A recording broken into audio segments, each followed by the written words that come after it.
Gone 9 games with 3 or fewer runs. The pitch is taken for a strike, and we're underway as 29-year-old Rich Hill kicks it off with 1 in the strike zone. At least 2 hits, all 5 of the contest. Last 5 he's been in. Multi-hit games piling up for Scudero. He'll take that one to right center field. Markakis, Jones will haul it in. Gonna have to watch the ball today, especially at the start of this ball game with this glare, because it's going to be easy to lose track of it if you take your eye off it.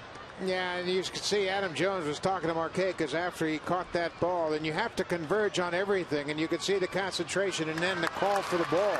So Markakis peeled out of the way. These two guys are really playing great together now that they've logged a lot of games out there in center and right respectively. Here is Aaron Hill, the major league leader in hits, comes in 6th in average in the American League, and that 10-game hit streak in which he is hitting at .341. He's continued it here against the Orioles with 1 hit in each of the first 2 games of this 3-game series. Down low to him, and a 1-ball 1-strike count on Aaron Hill with Rios to follow.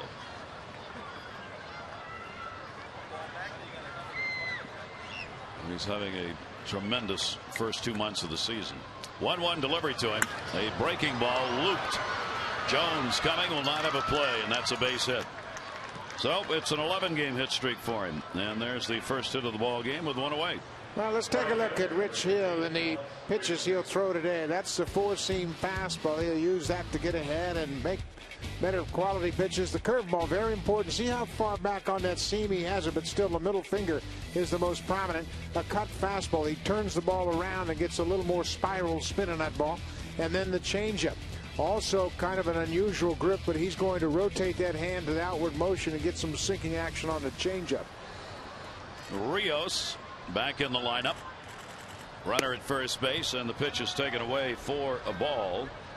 Rios getting a little rest as he has been struggling at the plate. And hopefully with the day off, maybe get things going a little bit here for an important part of this lineup. That'll be taken for a strike, and a 1-ball 1-strike count on Rios. Only 3 hits in his last 25 at bats for the right fielder. His average down, obviously, when you're doing that. Still at .260. 10 doubles, 5 home runs. Breaking ball will just miss outside on the curve, and a 2-ball 1-strike count. Well, that curveball can be difficult for umpires to get used to, because it's unusual to see when it breaks from that far away and still gets into the strike zone. So Rob Drake will want to take a look at it. And that one, an inside-out swing, is fouled away, and the count will go to 2-2. There are only 3 Blue Jay hitters in this lineup that have faced Rich Hill in the past. That'd be Scott Rowland, Rod Barajas, and Jose Bautista. So it's a little bit of a scouting report for them going up to the plate to get some idea about his fastball and his breaking ball. Wells hitting just .229. Rios rather bounces that one back and misplayed again. So Rios hitting just .260 off lefties will reach on that one, and that's one where Hill could have helped his own cause by making the defensive play and didn't, and it's an error. Yeah, that's the curveball. You can see he got a little ahead of himself. He was just going to scoop, but I don't think he had any thoughts at all of going to second base. But instead of planning himself and fielding the ball, he kind of swiped the glove at it, and then when he tried to pick it up barehanded, he missed it again. So an error charged on the pitcher, and it'll put runners on at first and second base with only 1 down. And here is Vernon Wells. Vernon Wells has been one of the big bats against the O's. Lifetime, a .314 career average. He's had only 1 RBI in his last 18 games. And this is where Toronto has just suffered enormously during the 8-game stretch. They have not been able to find the RBI base hit. They are 10 for 71 with runners in scoring position, under a 150 batting average during the 8-game losing streak in those situations. Yeah, even in this series, they've collected 18 hits, but have only scored 3 runs. And they're just not coming up with timely hits. When you look at the record through the 18th of May, they were 27-14. They've lost 8 straight since, scoring under 2 runs a ball game. Only hit 1 run one home run, and they've averaged just 141 with runners in scoring position. So it has been a team slump, if you will. 0-1 count, runners off first and second base, and a breaking ball inside to Wells. Interesting to see how serious this is in Jays franchise history. The 3 runs or less in 9 consecutive games. That has not happened to the Jays since 1986. That's a long time in baseball years. 1 ball, 1 strike delivery on the way, and that'll be taken up high. And right now Rich Hill struggling a bit with the strike zone as he falls behind on Vernon Wells. Well, 86 is when I was part of that potent offense, so that's probably why we didn't. I wasn't going to even bring that up. There was an explanation. It was clearly there, but no, we're going to let that go. Well, just we like honesty here. Good. And that is way inside, and a 3-ball, 1 strike count on Wells. So Hill way off the mark on the last 2 pitches. Well, right there you could see he had a very abbreviated stride. He didn't get that leg up very high at all. I think it really messed up his timing. I'm sure Rick Kranitz is keeping an eye on that right now, and of course Kranitz knows him very well. They were both together in the Cubs organization. And the 3-1 delivery on the way. He dropped that one in. And a good off-speed curveball right there, and the count will go to 3-2. Well, that's all reliable for Rich Hill. He can flip that curveball for a strike just about any time he wants to. On at second base is Hill. Rios on at first. Breaking ball again. Way out in front of that and fouled it off. Nick Leyva getting out of the way at third base, the coach. And it'll stay full, 3-2. Now you got a chance to go down and away with Vernon Wells, who's going to try to stay back and guard against that slow curveball, and you might be able to get a ground ball to the second baseman, get out of this inning with a double play. 3-2. Again, runners stay put. Swung on and missed. Got him with a fastball, beautifully located down in the strike zone. 2 down. Well, after 2 breaking balls, it's a good job by Moeller and Hill to use the fastball. And you can see it's just out over the plate, 89 miles an hour. Nothing exceptional about it, except it comes after 2 slow curveballs, and Wells was late on that fastball. That'll bring up Adam Lynn. Now there are 2 down. So Toronto picks up right where it's been. Runners in scoring position. No hit. Now with 2 away, Lynn will try and do it. The DH. He is the leader on this ball club in RBIs and 9th in the American League in runs batted in with 36. And Lind has had the hot bat. Overall, 333 with runners in scoring position for Adam Lynn. Here's the 1-0 delivery to him. Breaking ball. Wow. I mean, that fooled everybody. The hitter, the catcher, and the umpire. Well, this is obviously a cross-up. Watch the catcher and how he reacts. He's going to think it's a fastball and then gets the curveball. You can see he was ready to raise up anticipating a fastball, and he gets crossed up and can't put leather on the ball. It goes all the way back to the backstop. So naturally sorting out their signs again. That was a tough one. And when you expect to get a fastball and then that wicked breaking ball, you can't even touch it. Your glove feels like it weighs 10 pounds. It was about 3 feet off of that one. So a 2-0 count now. The runners move up to second and third. And the delivery, another breaking ball. That will miss. First base open with Lind at the plate, and the right-hander Rowland is the on-deck batter. 3-0 count on Lind. Strange start. Game 3 of the series. There's the 3-0 delivery. A fastball, and walked him. So the bases are loaded. This may be the worst thing that can happen to the Jays right now. Get people on base. I mean, I say that facetiously, but they're just feeling the pressure of not producing in these situations. Yeah, and they've had plenty of opportunities, and certainly with the bases loaded here and 2 outs in the first inning, a golden opportunity to break through early. Rowland coming up with the bases loaded. He has had 8 opportunities this season and picked up 2 hits, and he's got another one. That'll get 1 in. Coming around to score Rios. Here's the throw to the plate, and he is out. Oh, Felix Piet. What a throw. They will get only 1 run out of that on what looked like a guaranteed 2 RBI base hit. Chad Moeller up to take it up the line, forcing the slide to come a little early, and Rios never even got close on that. And the Jays have a 1-0 lead.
Felix Pie starting in left field.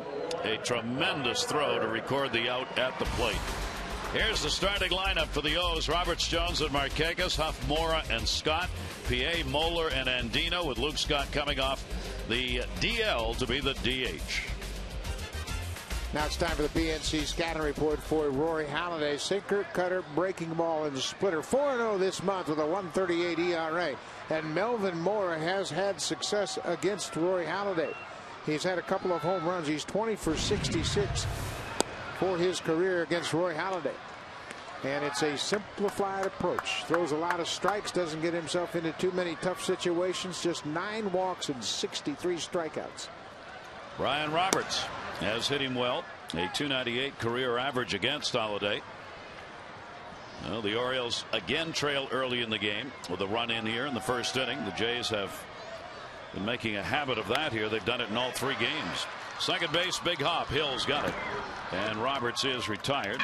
1 down. Adam Jones last night in the ball game jumps on a high fastball from Ricky Romero and hits his 11th home run of the season. That came in the 5th inning. A 2-run home run to give the Orioles a 3-2 lead at that time. He had struck out on his previous at bat. Similar pitch, high fastball, chased it a little bit. This time he got it down and knocked it out of the ballpark. Jones has 6 of his 11 home runs here at Camden Yards. Roy Halladay's delivery to him will be taken inside for a ball. Jones comes in with a 3-game hit streak in this series. He's gone 2 for 8 with that homer and the 2 RBIs. 3 for 15 lifetime off the Toronto starter. That's a broken back ground ball to first base. Millar will take it to the bag. Jones is retired and 2 quick outs. When you play defense behind Roy Halladay, you anticipate every ball being put into play because he throws so many strikes. In the outfield, Batista, Wells, and Rios left to right.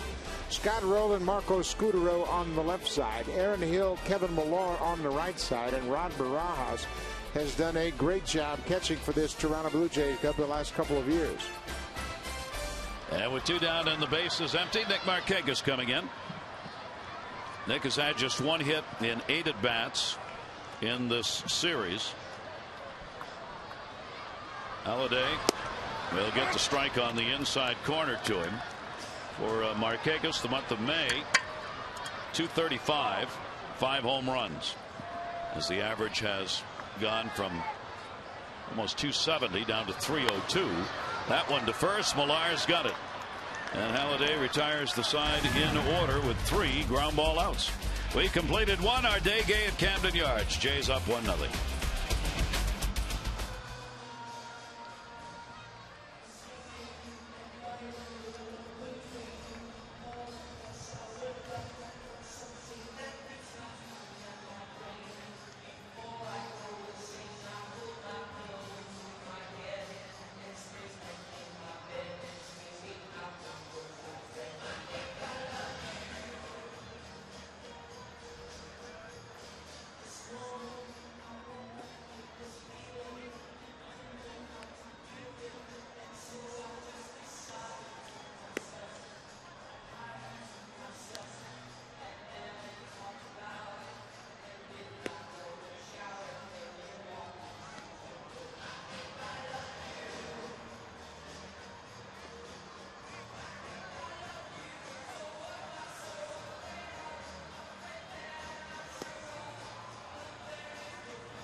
And today's contestant is Gordon Winters of Leonard, Maryland. Gordon with a chance to win $99 worth of American Classic scratch-off tickets from the Maryland Lottery for every Oriole home run hit today. You got a chance to win too if you enter. Just log in, MASNsports.com. Here is Kevin Millar, a former Oriole who is getting the start at first base. Millar in this series 1 for 3, and he'll take the breaking ball from Rich Hill away. Millar, Barajas, and Bautista, bottom part of the order coming up against the 29-year-old right-hander out of Boston. That is in there for a strike, and 1-2. I just get a sense that so far in this game, Rich Hill isn't really comfortable with his delivery. Seems like he's kind of feeling for the strike zone just yet. Millar with a 1-2, and he'll take the pitch inside. You can tell by the reaction, Buck, that he has after he throws the baseball. He's not happy with it. Yeah, he's just recoiling a little bit right now. He's certainly not comfortable. Take a look. He's always had that high shoulder plane. Very difficult for hitters to pick up the baseball. And Millar can't catch up with the off-speed breaking ball. And there is strikeout number 2. Millar one away in the second inning. And this is the curveball that always gets him out of jams. You can see how far it breaks. Starts in the left-hander's batter's box and breaks all the way down and in on Kevin Millar. So until he gets his command of his fastball, he can reach back and throw that curveball and get himself out of those tough at-bats. This is his career 58th major league start. He was with the Cubs from 2005 through 2008. Rod Barajas will take the pitch inside. Rich Hill's had 19 wins, 17 losses in his career. His start this season, disabled list with the left elbow problem, so he did not make his first appearance until the 16th against Kansas City, and he won that ball game. And then the last outing against Washington, non-decision, giving up a couple of runs on 3 hits in 5 2/3 innings. Most consecutive starts without a loss among the actives. Breaking ball is going to be fouled away, and Hill working to get ahead of the hitters here. Barajas, 3-game hit streak. He too has continued it with a hit in each of the 2 games so far. Famous Dave's Exmos gives you an idea how difficult it is to find the baseball out of that delivery, because he holds that shoulder so high and flips that elbow at you. And that'll be fouled away. And our Exmo, brought to you by Famous Dave's. Come into Famous Dave's for the best tasting, most award-winning ribs in America. 1 ball, 2 strike count. Hill trying to get a 1-2-3 inning here and not turn this order over to Scudero at the top. And the 1-2 delivery and the breaking ball. He had a double clutch on that, so he didn't get all of it. PA in the outfield will put it away. Barajas retired, and there are 2 down. On Friday, the Orioles take the Tigers on at 7:05, the first fireworks night of the season. You can enjoy that post-game fireworks display, and you can get tickets starting as low as $9 at 888-848-BIRD, or go to Orioles.com. Now, Matt Wieters is going to be making his first major league appearance, if all goes well, in that game on Friday night. And since it was a fireworks night anyway, there was a pretty good pre-advance, so the tickets are going quickly. Go to Orioles.com if you would like to get tickets for that Friday night game. 1-0 delivery. Bautista check swing, foul ball. 1-1. Well, Friday will be the day Matt Wieters will join the Orioles against the Tigers, and this is minor league career numbers. 340, 32 homers, 121 RBIs in 169 games. That is taken inside for a ball. Matt Wieters, of course, got the word yesterday that he was going to be coming up, and then the announcement made last night during our broadcast. And then Matt Wieters went up and had a 4-for-4 ball game in Norfolk. Pretty nervous. Yeah. Really got uptight about that. 4 for 4 and drove in 4 runs. He had a double, 4 RBIs, and a run scored. The Tides beat Toledo by a score of 9-5 in the ball game. So Wieters now hitting .305, 5 homers and 30 RBIs in 39 games this year. That fastball just missed. Mr. Hill was headed to Mr. Dugout, but Rob Drake said not yet. Yeah, and it's getting better and better. His delivery, his command is good. Take a look at the Masson pitch track, just off the inside corner. Gets him with a swing, and that'll be the third strikeout, 2 in the inning.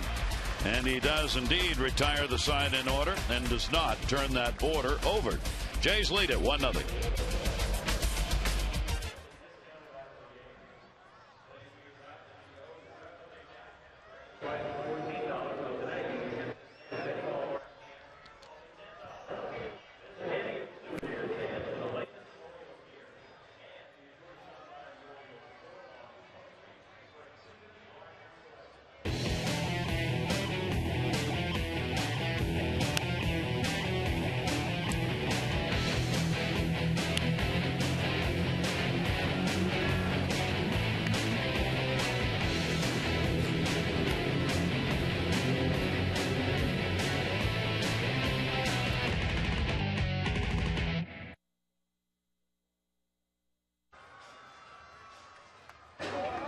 Weird, yeah.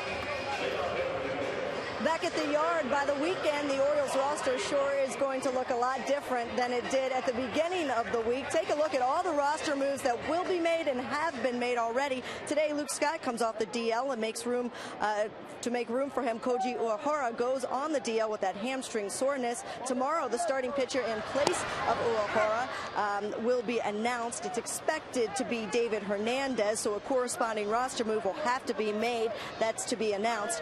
Friday, Matt Wieters will come up. He'll be added to the 25-man roster. Tremblay says he will not keep 3 catchers on this team, so it's expected that one of the catchers will be released on Friday. Gary? A lot of changes coming up, and obviously clubs are not going to make those announcements until absolutely necessary, since you never know what's going to happen between the time of a game and the need to make a change. So those announcements come very late. The one today just before the game. Aubrey Huff fights that one off. Leading it off here, 4-game hit streak extended in the ball game last night. Aubrey Huff with a big home run that came in the second inning against Ricky Romero, an inside breaking ball. He hit it up onto the flag court. Home run number 8 for Aubrey Huff. That gave him 38 RBIs. He did get a hold of that one, and he is gone on the strike. So Halladay will pick up his first strikeout, 4 in a row retired. Halladay comes in 4th in the league in strikeouts. That's his 64th. And it's a very simple approach. You can see the grip on the fastball looks like a cut fastball, and he takes it to the outside part of the plate, catches the corner. Aubrey Huff didn't think so. One down here, Melvin Mora, 303 average, 2 home runs lifetime off Halladay, and the pitch is in for a strike. We could spend the entire ball game just going through the magnificent numbers that the 32-year-old right-hander has this season and in his career. Halladay's just piling up the positives out there on the mound for Toronto. Here's the 0-1 delivery, breaking ball in the dirt. You know, it's quite a different pitcher now than he was when he was a #1 pick of the Blue Jays. He was an up over the top, high fastball, big curveball pitcher. And he tightened up his delivery, tightened up the movement on his breaking ball, and throws 2 fastballs now. 1-1 delivery. Melvin Mora will fight that one off. Opponents are hitting .240 against him. That is the 10th best average in the league. On the road, he is 4-0. His ERA on the road is 1.5. That is the 2nd best road average. His overall ERA, 2.52. That is the 2nd best overall average. He is 2nd in innings pitched, and he is 2nd in only 1.1 walks per 9 innings. Mora will take the slider away. 2 ball, 2 strike count on Melvin Mora. Melvin's had a 2 for 7 against the Jays in the first 2 games of this series. Orioles would dearly love to pick up a sweep here, but it will come through a lot of work against this right-hander. Taken away, and it's 3-2. Well, Roy Halladay, since his transformation to the delivery he's using now, that came about in 2001. For his career over those 9 seasons, his on-base percentage allowed is .287. That's not an on-base percentage. .287. There's nobody on. And that's 5th over that time frame. Moore is on. We'll get him on. Just talk about it. Luke Scott is back, returning to the lineup today. 2008, Luke Scott took Roy Halladay deep June 8th at Skydome. For his career, he is 5 for 9 with these 2 home runs. One of the few guys that has success against Roy Halladay. And his return is a very timely one. He has just been activated off the roster this season. 30 for 39 for 99, a .300 average with 5 bombs. He went on the DL on the 16th of May, missed 14 games. Now gets back as the designated hitter. Pitches outside for a ball, and obviously just chomping at the bit to get back. Couple of rehab games on his way. Asked Dave Tremblay today about the use of Scott the rest of the way, and he says, as far as I'm concerned, if it's a right-handed pitcher, the likelihood is Luke Scott will be the DH. 1-0 delivery, lifted in the air, center field. Wells going back, warning track, wall. Goodbye, home run. He done it again. His 3rd career home run off Roy Halladay, and the Orioles take a 2-1 lead. Welcome back. You talk about a timely return, a 1-0 pitch out over the plate, and got a little too much of the plate. Luke Scott gets great extension, takes it to center field. He had homered in his first at bat in the rehab on Monday, and comes back and smokes this pitch from Halladay out of the ballpark. His 3rd career home run against the Blue Jays right-handed. The 6th home run Halladay has surrendered on the season, and the Orioles lead it 2-1. Felix P.A. at chopper. Halladay gets it over and gets the out, and there are 2 down. So Luke Scott delivers the blow, and I mean, he got all of that thing. It's his 6th home run, RBI 16 and 17. Nice glasses too. Lots of glare out there today, and I remember the time when glasses first started to come into vogue. It was, can you see through those things? And yeah, Luke's seeing just fine. Thank you. Fine, yeah. Orioles take the lead on their first hit off Halladay. Chad Moeller doing the catching in the ball game today. Halladay's 1-0 delivery to him. That'll be popped back, and there'll be no play. Dave Tremblay on why Chad Moeller today. He caught the previous 2 starts against Hill. He said, for me, that was a no-brainer. I put him back out there. Yeah, anytime a manager has some kind of trend like this, and you have a day game after a night game, you're going to naturally go to the percentage move, and that would be to put Moeller right back out with Rich Hill. Chad's done a great job in the first 2 starts with Hill, pitching into the 6th inning in both of those starts, and despite getting crossed up in that first inning, they have worked very well together. 1 ball, 1 strikeout. And the off-speed delivery swung on and missed, and a 1 ball, 2 strike count on Chad Moeller.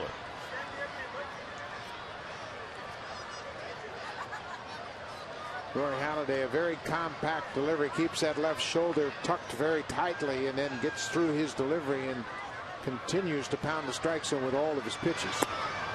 Slider will miss away, tried to get him to chase, and the count will go to 2-2. And once again, the eternal damage button in baseball, the walk. Moore got the walk. Scott got the home run. Here's the 2-2 delivery. Even Roy Halladay, who walks 1.1 per 9 innings, cannot get away with a free pass. Now, there was a big play in the Orioles offense last night, a 2-out walk to Brian Roberts by Ricky Romero, and then the Adam Jones 2-run home run came with 2 outs in the 5th inning. That turned the ball game around. 2 ball, 2 strike count on Moeller with 2 down, and Chad will take a strike on the outside corner. Halladay gets his 2nd strikeout, but the Orioles get the big blow. Luke Scott first at bat, coming off the DL, launches one to center field. 2-1 O's.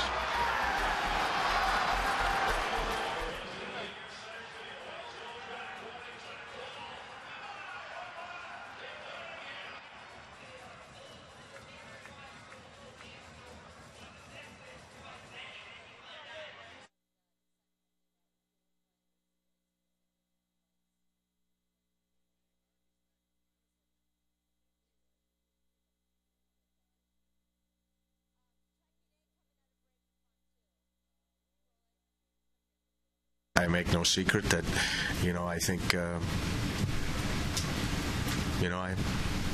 I like young players. I like to develop, like to teach. I think it's the direction that we're going. I don't think there's been any secret about that. Andy has told everybody that. We've been very patient.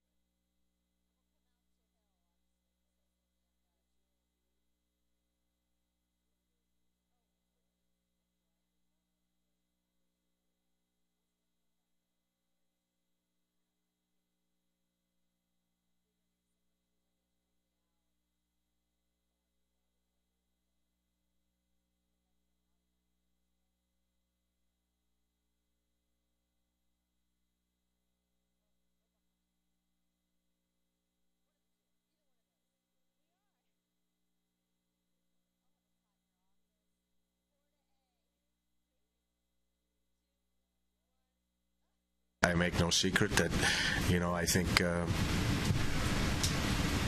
I like young players. I like to develop, like to teach.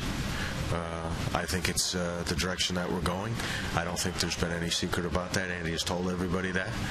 We've been very patient, giving guys time to get some success in the minor leagues, and now it's time to start the movement. Boy, that movement has certainly begun in a continuing flow, and it's going to continue this week as roster changes that Amber talked about are going to have to be made in order to get people. Weeders coming up. O'Hara, Koji going out on the DL today with that hamstring problem to make some room for Scott. Scudero will take the pitch for a strike.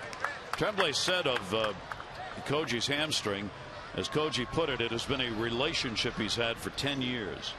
Thought that was pretty well put. Here's the 0-1 delivery. That hamstring problem's nothing new. O'Hara's just had to work through it back and forth over the last 10 years. And it's kind of a just do the best you can, see how you feel the next day. But for now, Koji's on the DL. Here's the 1-1 delivery to Scudero. Takes that one in the air to left field. PA going back with room. And Scudero is retired. 0 for 2 for Scudero, one away. The Cal Ripken All-Stars hosting the Valley Baseball League All-Stars, the Mid-Atlantic Classic, July 15, Regency Furniture Stadium in Waldorf. There's going to be a home run derby preceding the game at 5:30. Admission is free if you can't be there. All the action will be on Masson HD. However, if you'd like to go, RipkenSeniorCollegeBaseball.org for more information. That's going to be coming up on July 15. Breaking ball will miss. Hill singled. 11-game hit streak for him. Got that in the first inning and scored the run on the RBI by Rowland.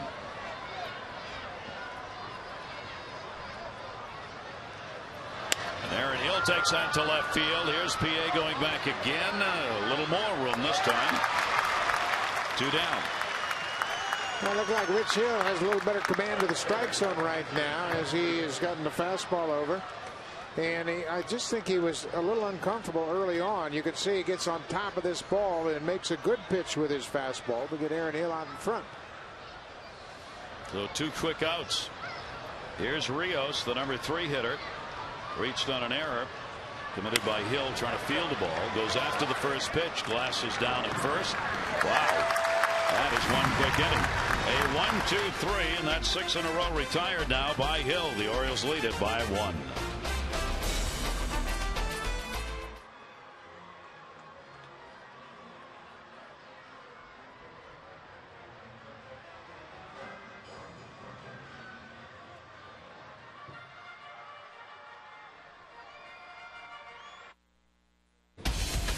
Orioles baseball on Masson is brought to you by Southwest Airlines. Low fares, no hidden fees. And by PNC.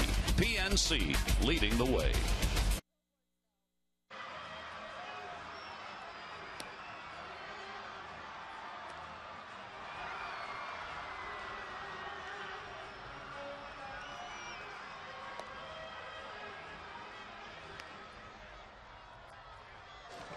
Look at him. Look at that fool. Oh, Adam. Up and down.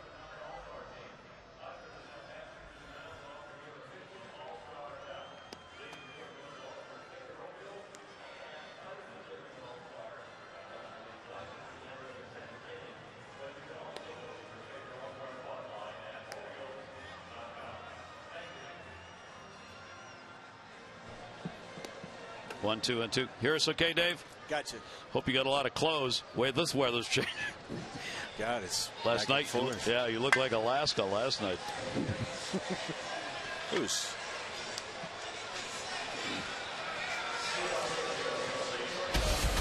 Orioles baseball on Masson is brought to you by Southwest Airlines. Low fares, no hidden fees. And by PNC.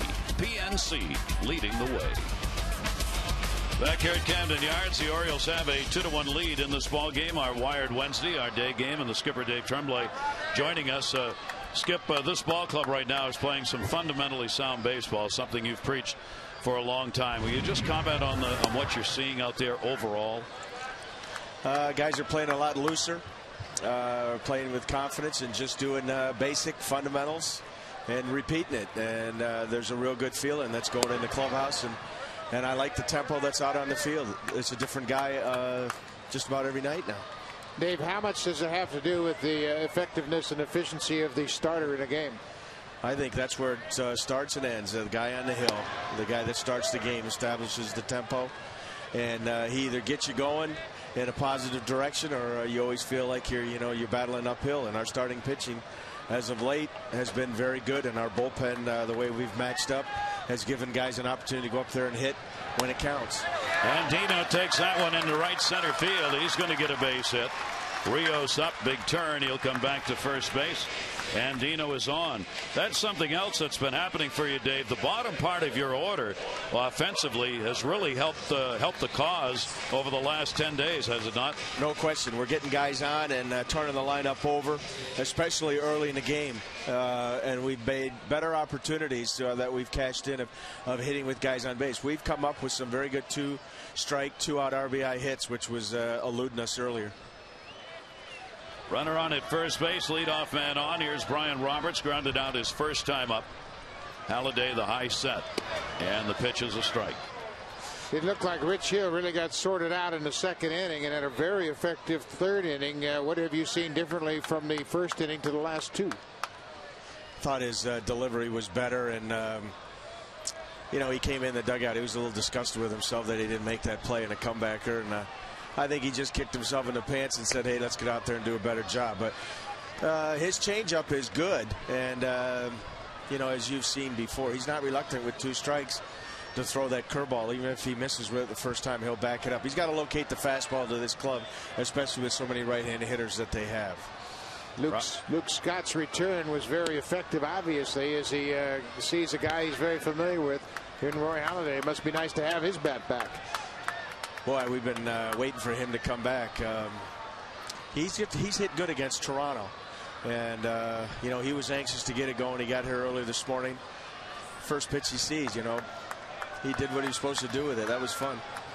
1 ball, 2 strike count on Brian Roberts. The pitch to him is a strike on the inside corner. Brian didn't think so. He will turn and depart. Halladay gets his 3rd strikeout. Skip, one last question. Would be remiss if we didn't ask you about Wieters coming up and the excitement of it all. It's generated and electricity. Put it in a framework for us. Well, everybody's been waiting for a long time. I believe those of us that have been around him see the potential that he has and know how special he's going to be. But let's temper it a little bit. And, he's going to come up here to the big leagues, and he's going to have to start all over again. Everybody knows the reputation that he's bringing up here. I think we're just going to have to be patient with him, let him play, and not say a whole lot to him. But, he's a special guy. He's going to know how to handle the expectations. Skip, we always appreciate it. Thanks for being with us on Wired Wednesday. My pleasure. You guys didn't get my signs, did you? No, not yet, but I was looking. I was trying. I had to change them from the last time. I know there's people at home watching them. They're going to figure out what the heck my indicator is, so I changed them with Juan. Every Wednesday we're going to change them. Now, across the chest, is that still the wipe off? No, that's start over. That's start over. Okay. Thanks, Dave. Dave Tremblay joining us on our Wired Wednesday. That's tough. Swung on and missed. Jones is grounded out. I have great admiration for the players and the manager that join us during a game. I'm telling you, because if I was a manager, I wouldn't do it. I'll be honest with you. I would not do it. When a game's going on, I want to concentrate on the game and what's going on. But Dave does it, and not only does he do it, he keeps giving signs. He runs those signs while he's talking to us. Runner goes. It'll be fouled away by Jones. Yeah, you can't lose track of where you are in the ball game. I mean, obviously, they could multitask. He could talk to us and do his game at the same time. And you can see he's still going through the signs on the bench. But, yeah, it is a challenge. And most of the time on the national broadcast, they do it in between innings. Yeah. And they record it during And they record it, yeah. Yeah. So, you know, it is a little bit of a distraction. But at the same time, it's, you know, baseball. You're talking baseball and you're playing baseball at the same time. Adam Jones with a 2-strike count, 1 away. Runner at first not going now. Ground ball down to third. Rolling up, had a little trouble. Gets the out, and that's the only one they'll get. So Jones hits into the fielder's choice, and Dino taken out on the 5-4 at second base. And believe me, with the video systems now available, every at-bat, everything that happens during a game is being recorded in the clubhouse of each team. And somebody's in there, their video specialist, looking at every single pitch that goes on. And if they know Tremblay's coming on and that he's still giving signs, they're watching. And if they think they pick something up, they'll run that out to the dugout. So when he was talking about having to change signs, he wasn't kidding. But a lot of the video specialists aren't baseball specialists. Exactly. That is true. However, there are baseball specialists usually hanging around somewhere down there. Yeah, can you interpret this for me, please? They sit there and watch. I mean, they're watching a whole game. They got scouts on hand who are in there watching it as well. And it's a game of the day, and the video plays an enormous role in it, even during the course of the game. In the clandestine world, they call it noise. And yes. They need one of those video techies to say, hey, I got some noise over here. Can you tell me what this is? Yeah, exactly. It's easier than sending the guy with the sunglasses and spyglasses out behind the center field wall, peeking up. Yeah, we're waving a towel. Waving a towel. If I do it once, I'm coming by land. Yeah. Here's the 1-0 delivery, and a fastball is taken outside. Well, Nick Markakis grounded out. You make a very valid point. And if you don't have the signs now with all the technology, you're not trying. Yeah. Because that's why you see Jason Berken's a great example of all the outside indicators, and he changes signs on every pitch, and it's a challenge to get them. But you better be aware that somebody's watching. Markakis, runner at first base. Halladay gets the strike into him. Halladay's had a walk and 3 strikeouts so far. The home run by Scott, accounting for the 2-1 lead for the O's after the Jays got on the board on a rolling single in the first inning. Halladay keeping an eye at first base, and Markakis got jammed a bit left center field, and it'll be the left fielder Bautista coming on to put it away. No runs, 1 hit, no errors, and 1 left on base. Orioles on top, 2-1.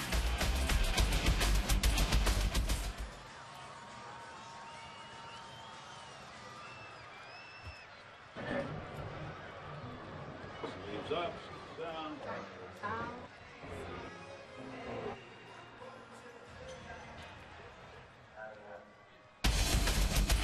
Orioles baseball on Masson is brought.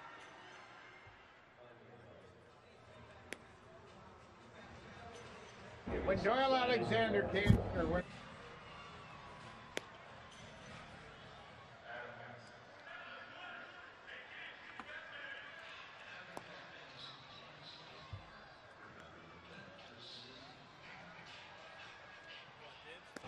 Steve, you remember him?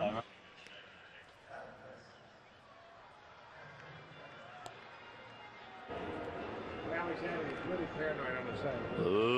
The Futon, yes.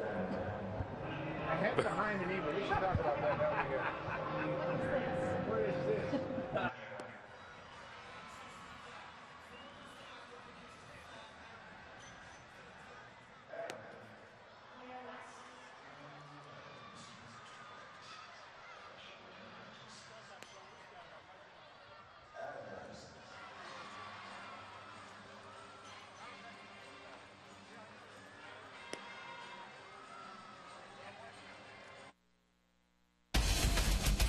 Orioles baseball on Masson is brought to you by Southwest Airlines. Low fares, no hidden fees. Back here at Camden Yards, our day game with the Orioles leading it by a score of 2-1. Take That means we're on. I saw you trying to steal that sign. We were watching. Yeah. That ball will be fouled off. One of the things that seems to be going on with the O's, the confidence factor we talk about, it obviously comes with winning, but I think it's also coming because they're playing the fundamental game that Dave's talked about. Yeah, much better defense. Even today, Felix Pierre throws out a runner at home. Plays last night. Adam Jones made a great defensive play in the outfield. That's going to be a base hit. So a leadoff single. Vernon Wells is on to start it out for Toronto. And you know what else happens? I think the call-up of the young players has created an enthusiasm around here as you take a look at Vernon Wells getting on that curveball and hitting it over Andino's glove into left field. But when you have a bunch of new kids in the big leagues, all of a sudden everybody's excited. There's a lot of energy. Last night, Jason Berken goes to the mound and makes his first major league start. Everybody's into it. And then his teammates here and in the minor leagues take note. And now the news that Matt Wieters is coming up to catch on Friday, I think, has energized everybody in this clubhouse. And I think Dave makes a good point talking about Wieters, and I think everybody knows it internally, but are so excited about it externally. You got to give him some space and some time. He cannot come up here and just all of a sudden become the all-star Hall of Fame 340, 40 home runs a year that everybody thinks they're going to get. You don't expect that. But physically, he has the tools to be that kind of player. Look at Joe Mauer as a great example. He's got 11 home runs this year. The most he's ever hit in his career is 13, and that was 3 years ago. So it takes time for a catcher especially to really get his feet on the ground. He's not going to come up and tear it up offensively for a while, but a catcher has two jobs. He's got to handle the pitching staff first and foremost. That's his #1 job. And then he's got to hit, especially when you're an offensive player like Matt Wieters. The one thing about Matt Wieters is if he can hit and provide the offense that he's seen in the minor leagues, then you have a bonus because he's playing in a key defensive position behind the plate. And one thing that Dave Tremblay said before the game today, I asked about Wieters and the approach that would be taken, was that I'm not going to tell you where I'm hitting him in the lineup. He said I'm not going to do that. But clearly it's not going to be up in one of those upper spots where you put the pressure on immediately. No, there's no reason to put him up there. And you know what? We're seeing it with David Ortiz right now. They've dropped him out of the 3 spot because there's a lot of focus in the middle of the lineup. So I don't think that a rookie needs to have that kind of focus. Even with Adam Jones here in his 2nd year, he's put him in the 2 spot. Not as much attention if he were hitting 3rd or 4th in this lineup. So I think Dave's done a great job with Adam Jones, putting him where he is most comfortable, and we have seen Adam Jones take off because of that. Wells on at first base, and a 3-ball, 1-strike count on Adam Lynn, and he will be walked, and an inning starting here. What are we seeing on the mound so far today? I think we're seeing a little inconsistent delivery, and I think that's Rich Hill's concern right now. After that first inning, he was struggling to get his release point, and he's all over the place. Hasn't been as consistent as we saw in his first 2 starts. That's why I think he's concerned. He and Chad Moeller are talking about it on the mound, and it's just a matter of throwing a pitch or 2 to get him back in the groove. But right now, I don't think he's real comfortable with his fastball command. All right, let's see if we can get that back, because right now he's got a problem here in the inning with runners on at first and second base, and this Toronto team, which continues to press in these situations. We'll see whether or not Roland can find one of those runner in scoring position base hits. Roland's picked up the RBI. He got that in the first inning, as he did have an RBI single. First and second, and the pitch to him, a strike on the outside corner. Still nobody out in the inning. Well, Scotty Rollins hit 300 with runners in scoring position, one of the good numbers, but like so many of them recently, it's been a different story. But obviously they need to get something going, and they are fueled by the fact that they have their ace on the mound in Roy Halladay. A look back to second base, no throw made by Hill, and Roland will stand out of the box. Roland's hitting at .303. The 3 home runs, 16 RBIs on the year for him. And he'll take the fastball inside. For Scott Rolen, we mentioned one of the bats in the lineup among the many at 148 with 3 doubles over the last 10 games for this Toronto team that has lost 8 consecutive ball games. Here's the 1-1 delivery to him, and that's going to miss inside. 2-1. Yeah, it's been a battle for Rich Hill so far, but he's got to just keep working at it. And the one good thing now, he has the additional weapon of that changeup. He's got cutter, curveball, fastball, and now the changeup. So he can pitch his way out of this and really hope that his command comes around with that fastball. Here's the 2-1 delivery on the way, and there's that off-speed breaking ball. Boy, did that tie up Roland. and a 2-ball, 2-strike count. Scott Rowland looked like he wanted a fastball right there. He was set for it, didn't get it, and so just let it go to 2-2. It's very difficult when a pitcher is not throwing strikes with his fastball to look for a breaking ball, especially when it's such a big breaker like Rich Hill. You kind of figure, well, he's going to stick to his fastball. 364 off left-handers for Rowland this season, and he just got a piece of that one and fouled it back and stared out at Rich Hill, going like, are you kidding me? You threw that thing again? And you get an idea about the break on this curveball. It comes down and in, and Rowland hit it right off his shin. That's what he was staring at. Like, don't throw it there. I'm going to hit myself in the leg again. Well, what's he guessing now? He's just trying to put it in play right now. He doesn't have to get out in front because he doesn't have to worry about that fastball. 2-2 delivery on the way. Came over the top that time. And a fastball that was down and in, and a 2-ball, 2-strike count. And right there's a good example that Rich Hill doesn't throw so hard that you have to be thinking about hitting the fastball. With 2 strikes, you can still fight it off. So a pretty good battle engaged right here. 2-ball, 2-strike count Rowland. Wells on at second base, Lind on at first. Breaking ball again will miss. And the count goes full, 3 balls and 2 strikes. Jays are concluding the 9-game road trip where they've lost every game so far. They have never had a road trip in the franchise history of 9 games where they did not win at least one. 3-2 delivery, runners go. Breaking ball fouled off again. Yeah, you could bet they were going to run on that situation with Scott Rowland there. He can put it in play, but they have been scuffling so to score runs. Even in a situation like this early in the ball game, Cito Gaston wanting to get something going offensively. They've only scored 3 runs in the first 2 games of this series, and they have a run here in the 3rd game. So he's thinking, oh, what the heck? Let's take a shot, see if we can't get a crooked number up on the board. Get something moving. Rowland has only grounded into 1 ground ball double play. 3-2 count. Runners go again. Rowland will foul it back into the screen. No, Rowland battling here. 9 pitches so far in this at bat to Scott Rowland. The other thing they've not done is hit the long ball. They haven't had a home run in their last 7 ball games. And this is a Toronto team that, despite that, is still 5th in the league in homers. The Orioles are 7th. 3-2 and Rowland steps back. Not a bad idea to give the base runners Wells and Lind extra couple of breaths there since they've gone 2 in a row. He gets a base hit. He'd like to see them both come around. 3-2 runners go again. Breaking ball taken and the bases are loaded with nobody out. And 2 consecutive walks here in the 4th. Well, quite a battle there between Rich Hill and Scott Rowland. Outside fastball for strike 1, up and in, evens the count at 1-1. Misses with the cutter. 2-1 curveball finds the mark. That's 2-2. Fouled off at 2-2. Another ball pulled foul. Outside 3-2. And then the curveball fouled off. Fouled off. Tight fastball, and then he walks him on a curveball up and away. Good at bat for Scott Rowland. So the base is loaded, and here comes Kevin Millar. So the former Oriole will get to do some damage here if he can find himself a base hit. He struck out his first time up against Hill.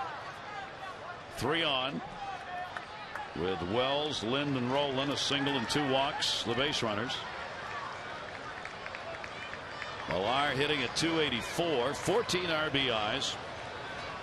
Good job coming off the bench playing. That is a fastball for a strike. Millar this season 280 off left-handers.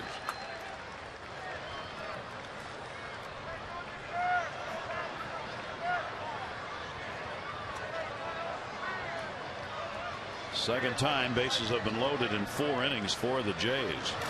And that one's lifted into left center field. It's going to be a base hit. Wells will score. Lind will score. It'll be a 2 RBI single. And the Jays will retake the lead 3-2 on the base hit by Millar. Yeah, the command has been a problem for Rich Hill in this inning. A couple of walks have led to a couple of runs. Right off the end of the bat, Millar kind of served it into left center. PA comes over, cuts it off, gets it back to the infield.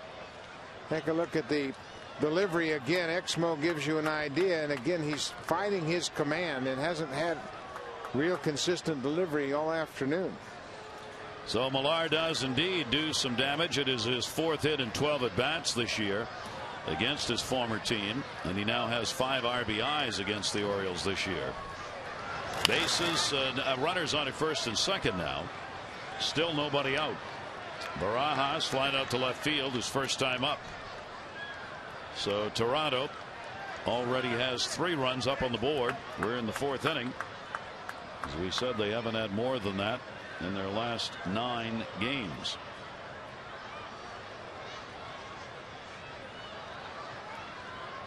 Barajas waiting on the 0-1, and he takes that to left field. PA runner tagging at second is rolling.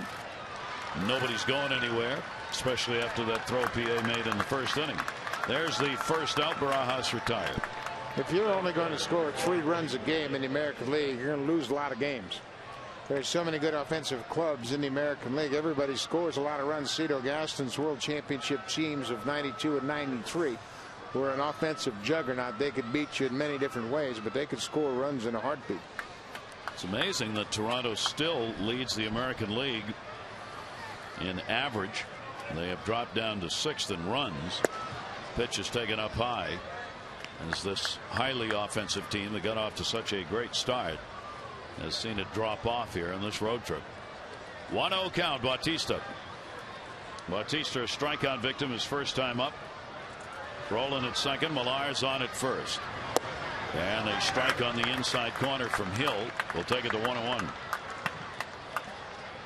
The numbers hold up as far as Hill's opposition's concerned. The right-handers are 290 off him, and the left-handers 125. The only home run he's given up to a right-hander. 1-1 delivery, and that one in the air to right. Nick Markakis backing up. Warning track at the wall, up and cannot get it. High bounce, late start. Here's a throw coming all the way to the plate, but not in time, as Roland will score, and Bautista will go in with an RBI double, and Toronto's got a 4-2 lead. Only the second hit in 18 at bats for Jose Bautista against Rich Hill. Markakis gets up on the wall and actually has it hit his body, bounces on a warning track, and he's able to make a good play. Scott Rowland does a good job of reading it. He's an excellent base runner. Doesn't run as fast as he once did, but he's got great instincts on the bases and scores ahead of that long throw from the warning track in right. Bautista will get his 8th RBI. It could only score 1 run, as the runners had to wait to see if Markakis might in fact make a play. So Millar goes over to third. Bautista is on at second, and Scudero 0 for 2. But a hot hitter who's had a 5 for 12 in this series stands in. Scudero's batting at .285 on the year. It's a big at bat right here. It's a 4-2 Toronto lead, but 2 in scoring position with 1 away. And the fastball's taken up high, and the count goes to 2-0. The Orioles bullpen will get active for the first time.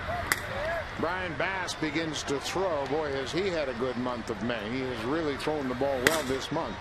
Picked up 3 wins, and he is getting loose behind Rich Hill.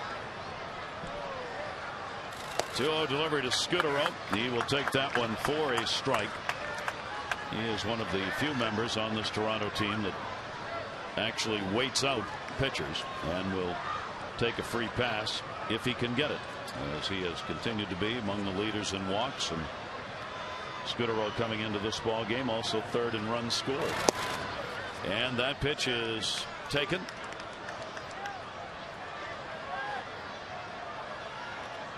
Three and 1. 1 away, runners on at second and third. Scudero just standing and watching these pitches, trying to work the count deep, and he's got it there. And he takes that one to left field, going back PA, and over his head off the base of the wall. It'll score Millar and Barajas. It is a double and 2 more RBIs. And Scudero extends the lead for the Jays to 6-2. Well, Scudero's been a red-hot hitter in this series. That's his 3rd double of the series. He doesn't waste any time jumping on this hitter's pitch. 3-1 fastball hits it to the base of the wall in left field. PA plays it back, but 2 runs jog home on the 2-run double by Marco Scudero. His 14th of the season, and he's been the one guy in this series that's had a consistent hot bat.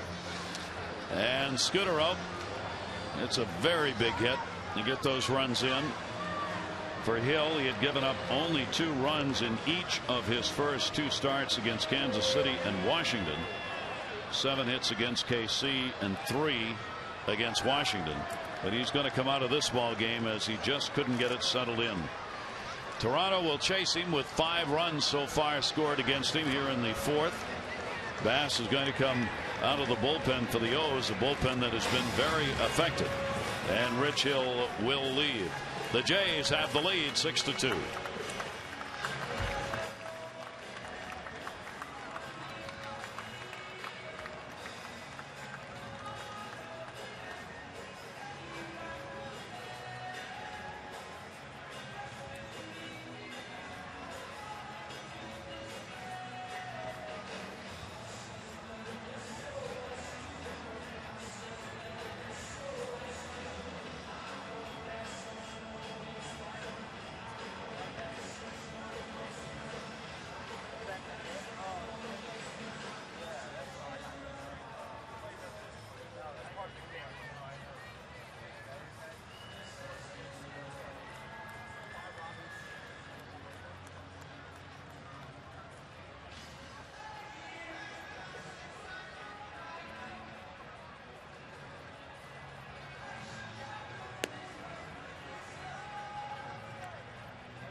So the Orioles starter chased as it is a 6-2 Jays lead now. And we send along our best wishes. Drexel Wright, who is our tech manager working here in our Masson broadcast, celebrating a birthday. That up on the board. Drexel, happy birthday. There is Rich Hill out of there in 3 1/3.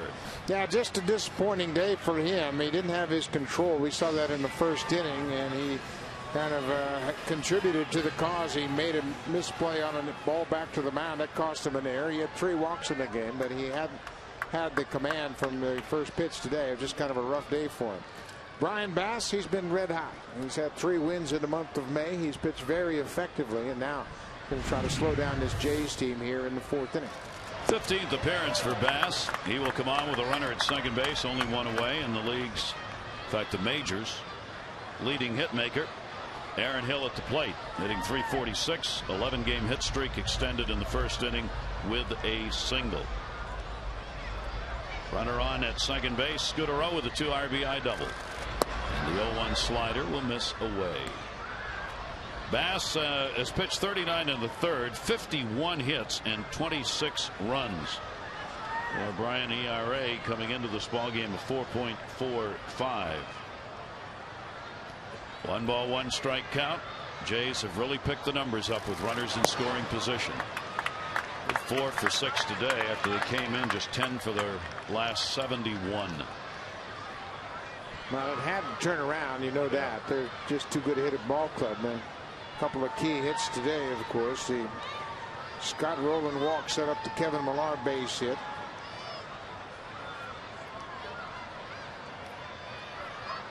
One-two count. Towards the hole. Moore will hold the runner and get the out at first. So Hill is retired. Scudero had to stay, and there are 2 down. On Saturday, the first 10,000 fans at the Orioles-Tigers game 7:05 are going to receive the plush cow presented by Chick-fil-A. Each season, the Chick-fil-A Orioles plush cow, a big hit with fans and collectors. Hope you'll get out and get yours. Tickets start as low as $9. That's Saturday. Call 888-848-BIRD to go to Orioles.com for tickets. Great series coming up, a 4-game series with the Detroit Tigers, and that Saturday game will be the third of the 4 games. Good scoop made by Moeller with 2 away, and the runner at second, and Rios up. Armando Galarraga will open up the 4-game series for Detroit against, it's presumed to be David Hernandez, who will be called up from AAA. Yet another rookie making his major league debut. As the youth movement continues. Here's a 1-0. Sun coming out here at Oriole Park at Camden Yards. The lights have been on for the ball game as well. Clouds starting to break up.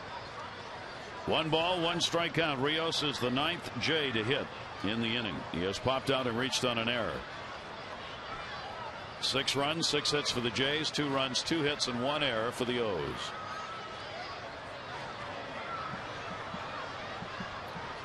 Plenty of time for the Orioles to get back into this ball game. If the bullpen can be effective, Chad Moeller's going to take the walk out to get the signs down. Bass last appeared against Washington game 4 days ago on the 23rd. He worked 3 innings there, 3 1/3, giving up a run on 3 hits. He's gone as long as 4 innings. He did that against Tampa Bay on the 12th of this month. 1 ball, 1 strikeout. Got it in on the fist, fouled right straight down. 1-2. Yeah, the Orioles bullpen should be in pretty good shape, especially with Jeremy Guthrie pitching 7 innings in the opener on Monday. Baez and Sherrill each worked an inning in that game, and then in last night's game, Matt Albers worked a couple and Jim Johnson pitched a couple, so there's a lot of fresh arms in that bullpen. 1 ball, 2 strike count.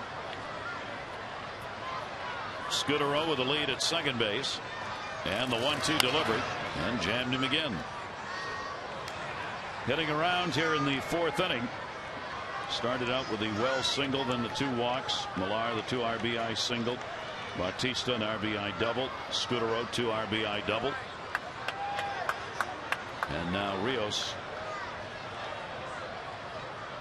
trying to join in.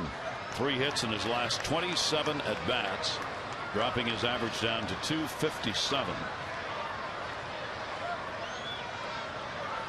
Bass with a 1-2, held up on the swing, and a 2 ball, 2 strike count.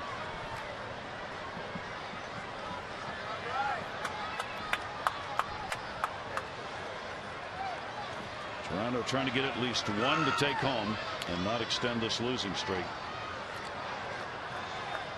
2-2 delivery on the way and fouled off again. The last time Toronto lost 9 games in a row, they have lost 8 as of this moment, was back in 1986. Keep going back to 86, don't we? Hey, Bucko. Yeah. I was in a little bit of slump that decade. Didn't hit for those 9 games, I see. The 2-2 delivery and a towering pop-up back over the screen. I should have just eliminated all of this 86 reference. No, that's quite all right. I have a thick skin, you know. And a weak bat. Yeah. That's what they say. What happens to catchers that can't hit? They become broadcasters. Good alternative, I say. Much easier on the knees.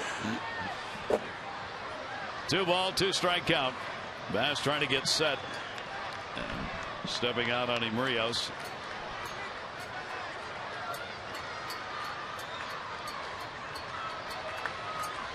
Here's the 2-2, and the runner goes, and it's fouled off. Bass not turning around at all. Scudero able to wander as far as he wanted, and he just took off to third base. Yeah, Brian Bass is more focused on the hitter. Obviously, he's having quite a battle here with Alex Rios. Take a look at the runner behind him. Bass never turned around, and Scudero took advantage of it, but Rios had to protect the play with 2 strikes and fouls it out of play. And Scudero will go back to second. Until it's a day game, if You can hear the kids in the background from the different camps who are making some noise here at the yard. 2-2 and a look back. There they are.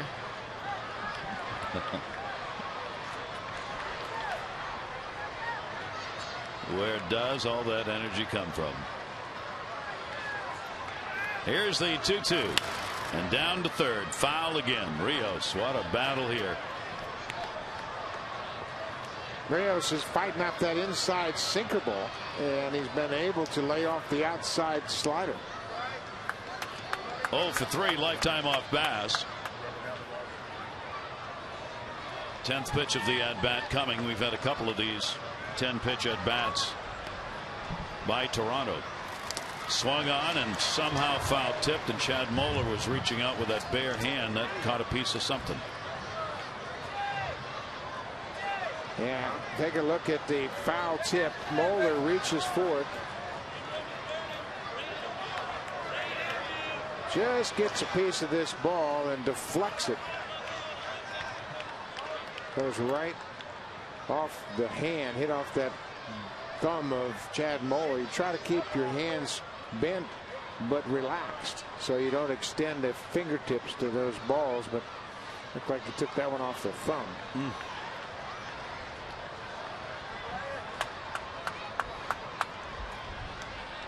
Remains 2-2. The 11th pitch coming here to Rios.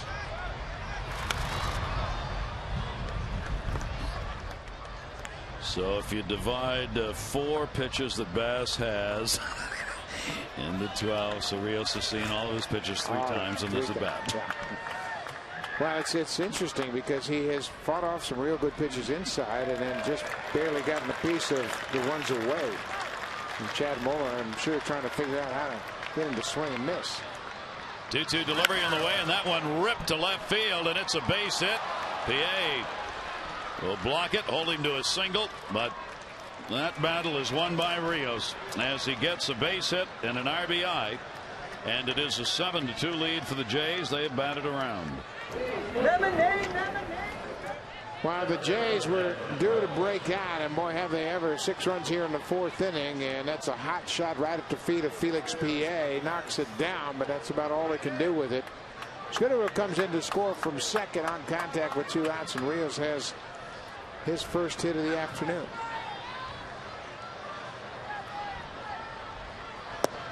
Slider will miss outside. Vernon Wells started this off in the inning with a single and scored the first run of the inning.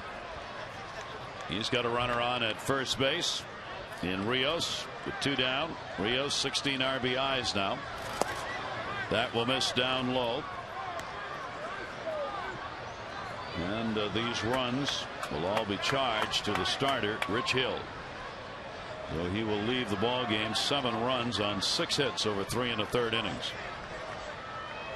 2-0 delivery on the way, and a chopper to short. Force play at second base. Wow, did not get him. He's off the bag. Tag him, and he does.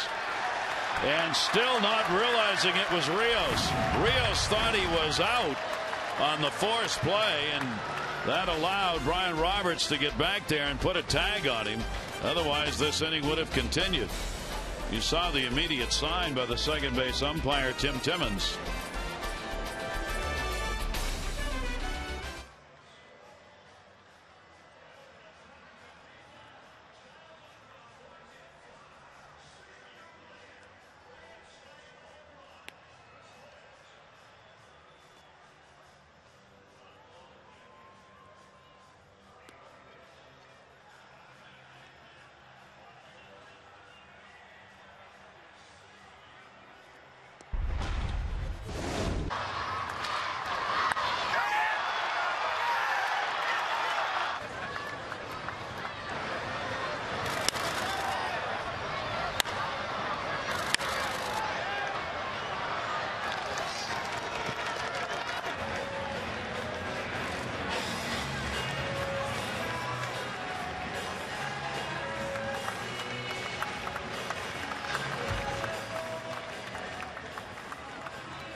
Now it's time for the Geico game summary as you take a look at Luke Scott's return. First pitch he sees from Roy Halladay. He goes deep, a 2-run home run. That came in the second inning and gave the Orioles a quick lead. But then Toronto comes back. Kevin Millar with a 2-run base hit. Lots of offense in that 6-run fourth inning. Knocked Rich Hill out of the game. And they were all over Rich Hill's pitch. He was just off his game, didn't have great fastball command, and they put up a 6-spot here in the fourth inning. Let's see. Roy Halladay, a 7-2 lead. Anything's possible. That's why you play him. That ball is taken down to first base by Aubrey Huff. Easy play made by Millar. Huff is retired. One away here in the fourth inning. And let's take a look at our league leaderboard. It's presented by Firestone, a tradition of innovation. Lowest ERA on the road, Zach Greinke, 0.39. Roy Halladay, 1.50. Edwin Jackson, who took the loss last night at the hands of Zach Greinke, 1.62. Kyle Davies pitches today. He's got a 2.16 ERA, and Andy Pettit of the Yankees at 2.73. Melvin Mora with a big cut and misses. By the way, on that last play, a question, and the scorers were talking about it. Wells is not given a base hit. They call it a fielder's choice, and the put out at second, 6-4. Some question about whether or not that should have been a single. That is taken in the air to right field. Rios, he's got it. Moore is retired, 2 down.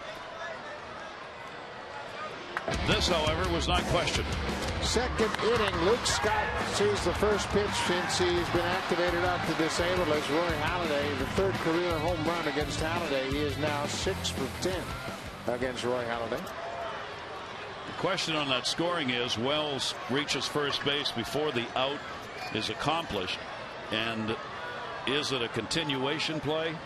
So you don't call it a single, you call it a fielder's choice, or is it a situation where Wells gets a single and then the out at second base on the overslide is a distinct play? Yeah, I think it's a single. I think it should be, but that's not the ruling yet.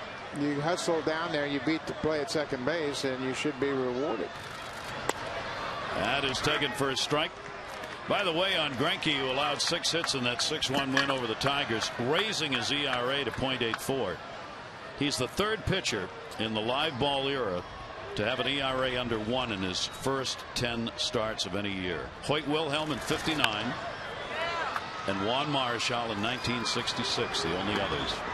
And boy, Halladay takes advantage of the big inning by cruising through a 1-2-3 inning. Jays up 7-2.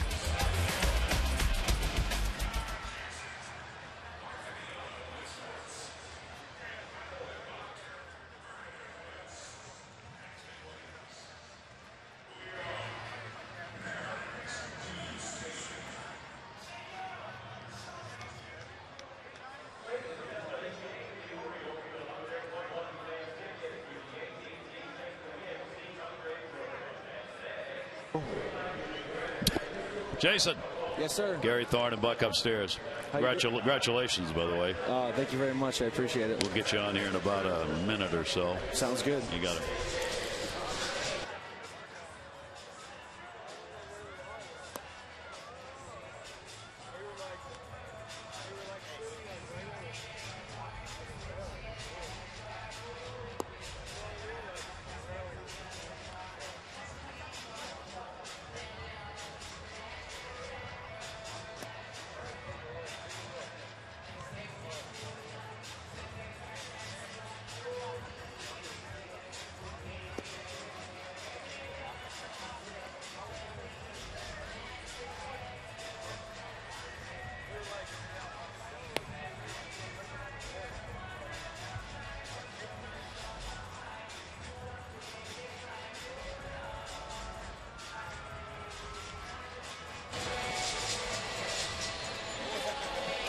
Jays trying to take one on the road trip and one in this series, have the 7-2 lead. They didn't get it last night as Jason Berken made his major league debut for the Orioles, a 25-year-old right-hander, joining us on our Wired Wednesday. Jason, congratulations on the victory last night.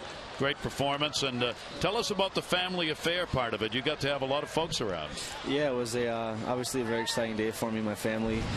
From De Pere, Wisconsin, which is right outside of Green Bay, and I had about 15 family members drive in and about another 10 or 15 that flew in. So it was a really nice crowd and a lot of family and friends here.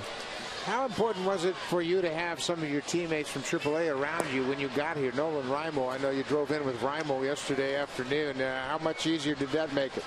Oh, it made things a lot easier. I know Brad Bergeson called me when he heard that I was getting called up, and I just told him, you know, I'm picking your brain the whole time. I'm looking for you for help because I don't want to do anything stupid or screw up. So I've been asking him a lot of questions, and a lot of the older guys have been really great. But having those guys here makes things a lot easier. What's the spirit like in the minor leagues before you got the call up? When you see Nolan doing so well and Bergeson doing so well, did that encourage everybody else down there in AAA? Yeah, I think it definitely did. I think it gives the guys the realization that how close they are, and like I said, it's an exciting time for everybody in the Orioles system, and a lot of guys who are down in AAA and AA are really excited for the opportunity, and so we got a lot of young talent in the minor leagues right now, so it's a really exciting time to be part of the system. Bass able to get a strikeout right there as Linda's retired. Roland coming up. First couple of innings, really the only ones where you struggled a little bit in the 5-inning outings. Did you feel yourself get settled in as you went along in the first through 3 innings?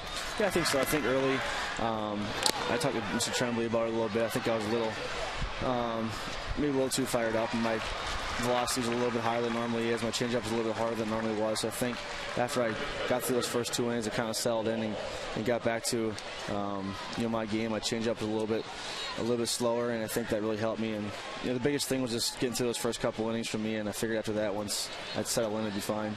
And then after the game, you were given the old welcome to the big leagues with the pie in the face. You had to anticipate this might be a possibility. Oh, I knew it was going to happen. Before I went out there, I said, I told Amber, I said, you better tell me if the pie's coming. I know it's going to happen.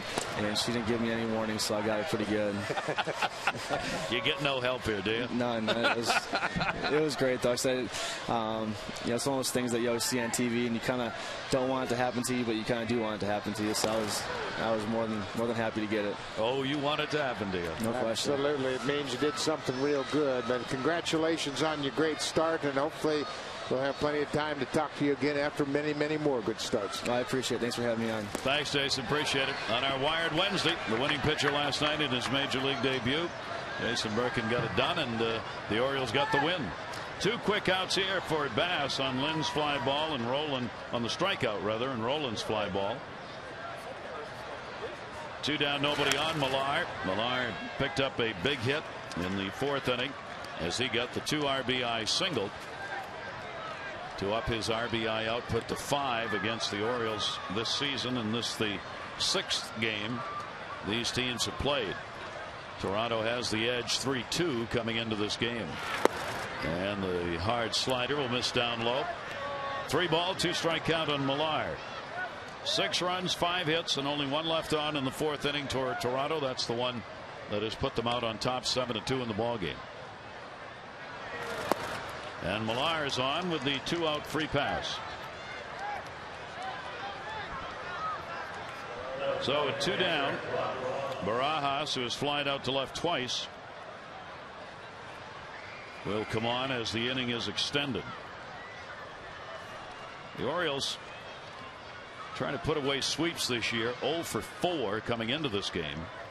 They had a chance against the Yankees, Tampa Bay, Texas, and Washington, but could not get that final win to put a sweep away. The last 3-game sweep for the O's came against Houston last June. Yeah, it's very difficult to give that 3rd game away, and I don't mean to suggest that they give it away, but when you have a chance to sweep a team, and obviously that's going to give you a 3-game cushion on your Eastern rivals, the Blue Jays. But they come back, and should they take this game today, it's only a 1-game differential. You can't really close ground on them as you would had you swept the series. Roy Halladay is a formidable foe, 19-4 for his career against the Orioles. He's beaten them once already this season, and looking for his 2nd win against the O's today. Barajas, 1-1 delivery to him, hard shot, center field base hit. Millar will stop at 2nd as Jones will get it back in. So Barajas continues his hit streak to 4 games with that base hit. A 2-out rally being launched here by the Jays. Will bring Bautista up. He's got an RBI double in the first 2 times to the plate. Orioles starting the day 7 games behind Boston in first place. 2 behind Tampa Bay, the team in front of them. Tampa Bay has lost 3 games in a row coming into today's play. Toronto now is a game and a half out of first. Toronto started this road trip in first place. They have dropped to third, game and a half behind with the Yankees in the middle. Play will be made at first. Andino gets it over there. That'll retire Bautista. No runs, 1 hit, no errors, and 2 left on base. Jays on top.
There's a new opportunity at Oriole Park this year. Game-used baseballs from the 2009 season will now be on sale beginning in the 6th inning of each game. It's located inside Gate D at the Orioles Reach Community Booth, both on the lower concourse. Prices start at $30, and all proceeds benefit the Orioles Charitable Foundation. So stop by the Orioles Reach Community Booth to pick up a special Orioles memento. Gary? Thank you very much, Amber. Those are available here at the yard and authenticated as you saw. Roy Halladay back out, and Felix Pie will lead it off. Pie, Moeller, and Andino due up. Pie grounded out to the pitcher. Halladay has walked 1, struck out 3.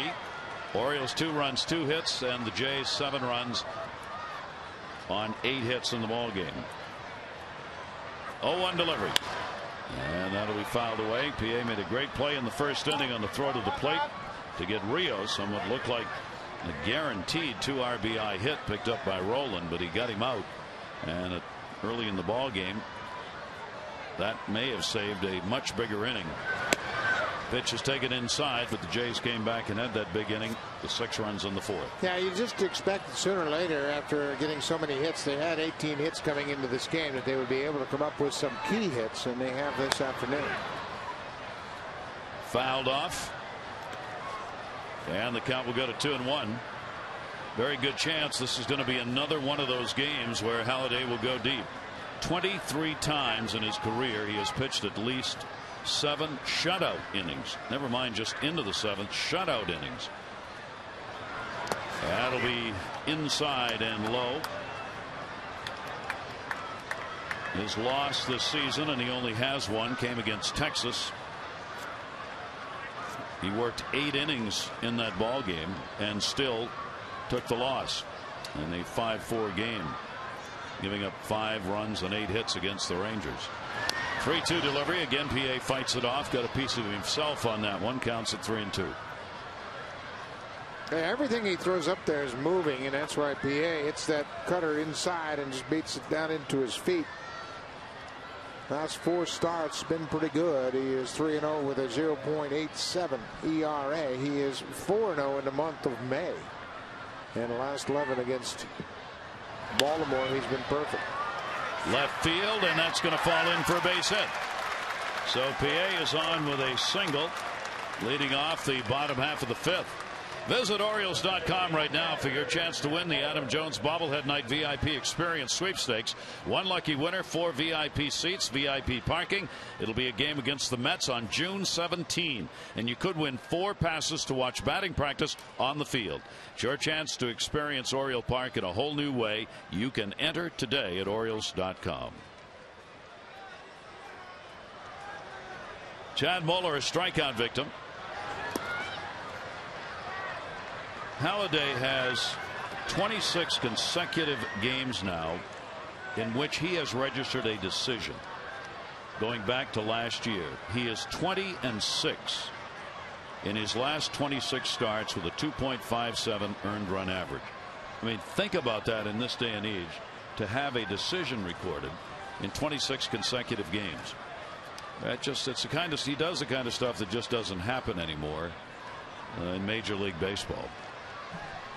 And obviously that means a decision in every one of his starts this season. That pitch is going to be taken for a strike. And the count will go to 1 ball and 1 strike. Moeller, Orioles, if they're going to chip away here, need to start it 5th inning. Called out on strikes his first time up. Chad will foul that one back. Yeah, you know you're going to get a pitch in the strike zone, but the problem is it's going to be cutting and running and different speed and different velocity. He throws a changeup with a split grip. It's a wicked hard breaking pitch that's down. It's still off speed a bit. But he cuts the ball away from right-handers. He sinks it inside to right-handers. 1-2 delivery on the way, and a ground ball towards the middle. Chance for 2. And they will turn it. So the double play will eliminate PA. Scudero, Hill, and Millar. Well, Scudero's taken over every day at shortstop, and he has played very well defensively. But watch the turn from Aaron Hill, the second baseman. He quickly throws and uses that strong arm to turn the double play very easily. I mean, he is an all-star caliber second baseman, to be sure. So Halladay. It's a couple out. Chris Way in the bullpen. Andino with the foul ball. Andino delivered a single in the 3rd. Orioles have left only 1 man on. Walk and the home run by Scott accounting for the 2 runs. Inside out foul ball, 2-strike count.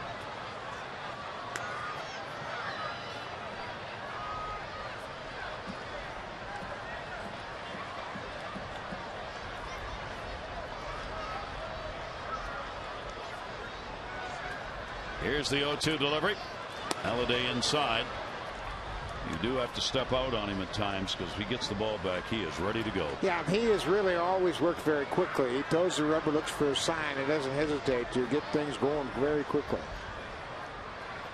1-2 delivery. Andino's ground ball off the mound up the middle. Well, he's 2 for 2 in the ball game. That one comes with 2 down, and Roberts coming up.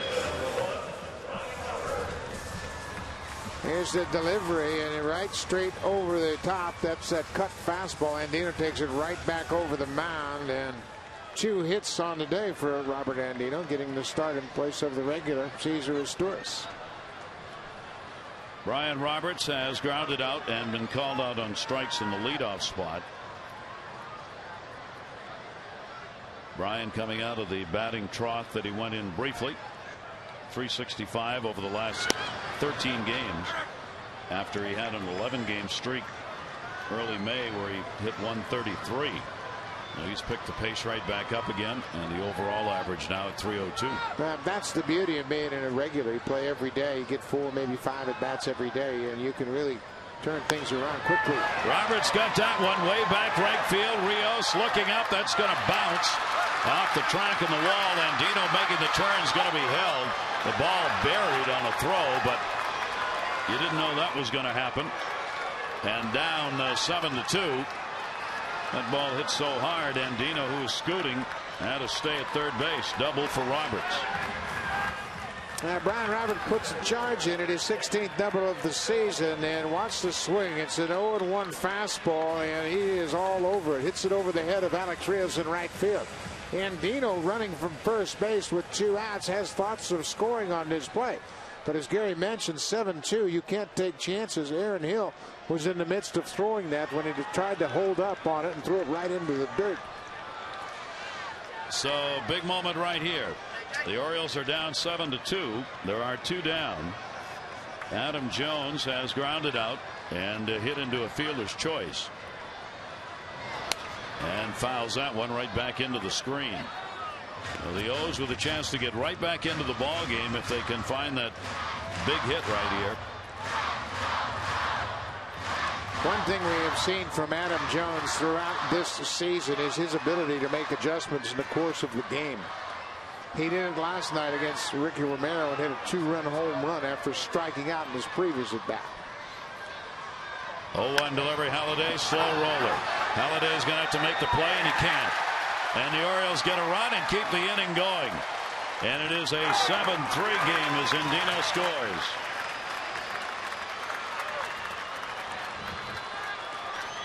And an infield hit credited to Adam Jones, so he will get an RBI. Good players have a knack of just getting runs in this situation, get you back into the game. That was going to be a tough play for Halladay, even if he fielded it cleanly. Can see him get his body in position, but he never came up with the baseball. Robert stops at third, Andino scores, and Adam Jones has a hit and an RBI. Adam extends his hit streak to 4 games with that. And the Orioles keep the inning going with Nick Markakis up and runners on at first and third. Jones with his 35th RBI. Markakis towards second base. Hill over to get it. And will get the out. The Orioles will get only 1 out of it, even though they got 4 hits in the inning. 2 will be left on base. 7-3 Jays.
Time to vote for the All-Star team, and you can vote for your favorite Orioles, and you can do it at Orioles.com. Don't miss your chance to vote orange, save green. By voting for the Birds the maximum 25 times, you receive a free upper reserve seat to any non-prime O's game after the break. Vote early and often. You can get details at Orioles.com/vote orange. Chris Ray out of the bullpen for Bass. Well, Chris Ray getting an opportunity here to get things sorted out. He has really been working hard down in that bullpen prior to the start of the game to get something going here.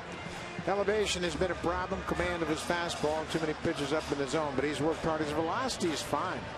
Just a matter of getting back in that groove with his delivery and kind of sorting things out. So this is an opportunity to maybe put up a couple zeros and give his hitters a chance to get them back in this ballgame.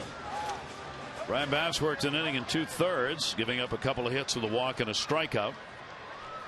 Rich Hill, 7 runs, 6 hits over 3 1/3. And Marco Scutaro at the top of the order. Scutaro has doubled, 1 for 3, 2 RBIs. Now has a 5-game hit streak. He's had 6 hits in 13 at bats in the series, and a strike on the outside corner to Scudero.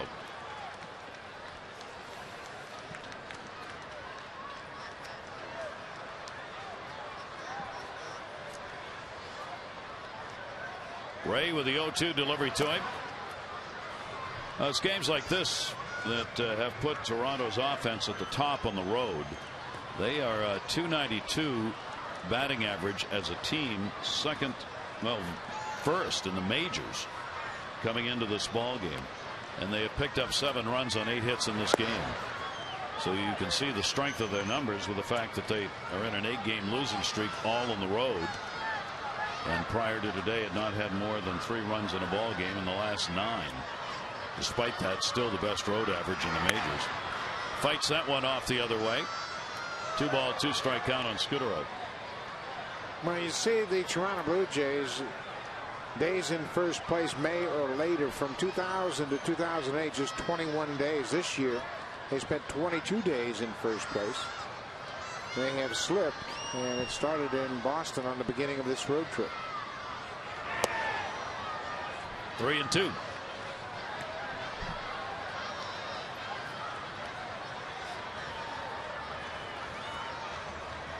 Chris Ray worked on the 24th, 2/3 of an inning against Washington, and will start this one out with a walk.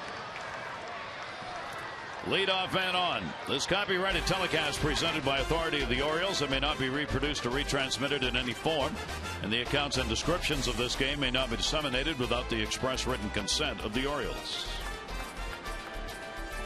Walks have generally not been a problem for the Orioles this season. Today, however, they have walked 5 now in the ball game. 3 by Hill, 1 by Bass, and now a leadoff walk by Chris Ray. And ball 1 here. Aaron Hill single, 1 for 3.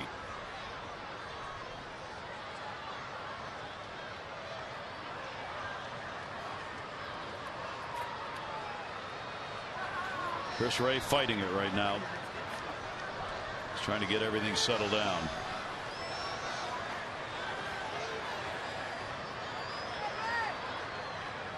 And the 1-0 delivery. And in the air to right field. Nick Markakis started back. He'll come in. Hill retired. First out. Scudero back to first base. Yeah, it's so easy to see the velocity of Chris Ray and assume that he's going to be able to just turn things around and pick it up where he left off prior to the surgery. But missing a full year, your timing gets off, your release point changes, and he's just trying to figure out what's going to get him back in that right slot where he was before the surgery. Had his Tommy John surgery. He missed the entire season last year, and you know he's strong and everything's working, but he's just not consistent with his release point. Out in front of that one, Alex Rios, and that will be a foul ball into the seats. Rios has single, reached on an error and popped out.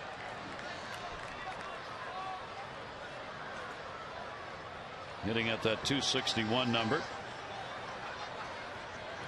Jays try and put some more runs up here. Only 1 down in the inning. Runner goes. Hit and run was on and fouled away.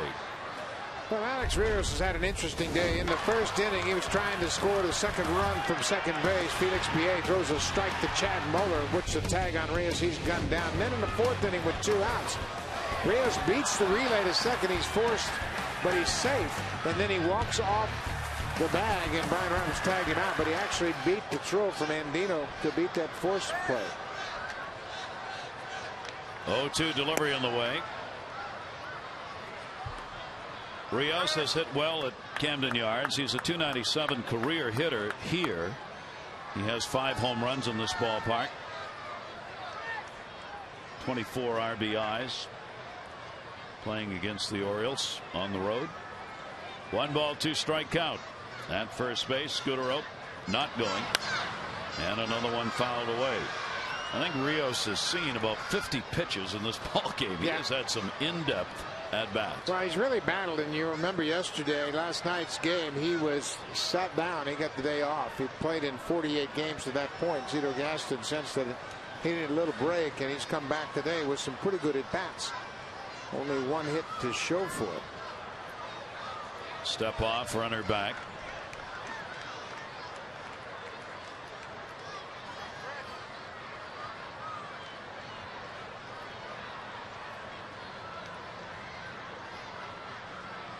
Runner goes. 1-2 delivery, swung on and fouled off again by Rios, and that one he chopped off his own foot or leg with the count at 1-2.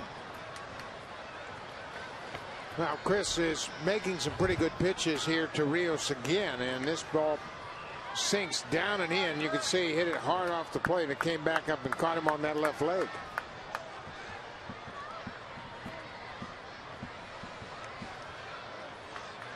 Scudero was running last time, 1-2, not going here, and that's going to be a base hit into right field. Just looped that one out. Scudero's on his way to third. Marquez, it's going to be a double.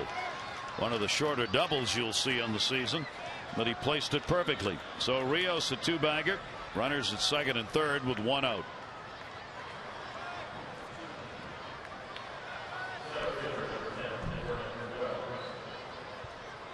That ball was hit so softly, it was still, I think, by the time Nick got to it to pick it up. Yeah, and he had such a long run because you've got to play deep to respect the power of Alex Rios. He hit that right off the end of the bat, probably a slider that he kind of cued down the right field line. 11 doubles. That forces the infield in. Vernon Wells 1 for 3 in the ball game. Orioles will try and cut a run down on a ground ball. Scudero, the lead runner. Wells with a 4-game hit streak going. He continued it today. Check swing and a pitch away, and that'll be ball 1. Chad Moeller out to talk to Ray. A 9-hit ball game for the Jays now. Well, these are big runs out there. If you can figure out a way to keep the Blue Jays from scoring here, it's a 4-run game, and they've been able to put together 6 hits against Roy Halladay, and 4 runs is not out of the question.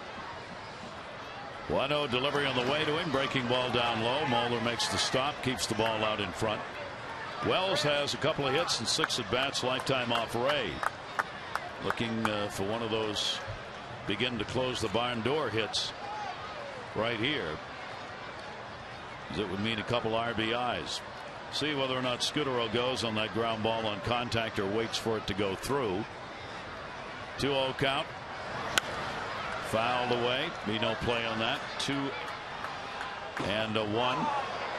on Vernon Wells. Yeah, I think they can go on contact. They've already got a 4-run cushion, and see if you can't get Vernon Wells an RBI, put the pressure on the Orioles defensively to catch it and throw it.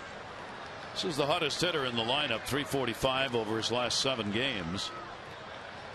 2-1 delivery on the way. Wells reaching again, fouls that back into the screen, and a 2-ball 2-strike count.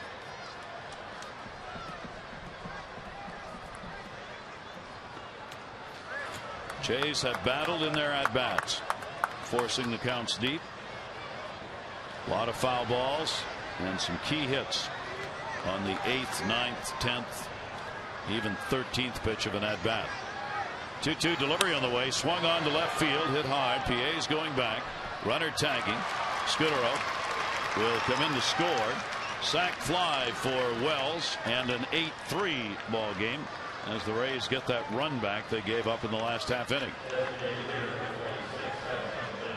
Yeah, that double by Rios chased Scudero over to third base, and he scores on the line drive sac fly by Vernon Wells. Rios has stayed at second base. Nowhere for him to go. First RBI of the ball game for Vernon Wells on the 23rd of the year. Runner at second now is Rios, and there are 2 down. Lynn, a couple of walks and has struck out, has scored a run in the ball game today. DH, 9th in RBIs in the American League. He's not had a hit yet in this series. Has played in 2 of the 3 ball games and has an 0 for 4, but has contributed with the on base percentage with walks and getting a run. 0-1 to him, fastball away, 1 ball 1 strike count.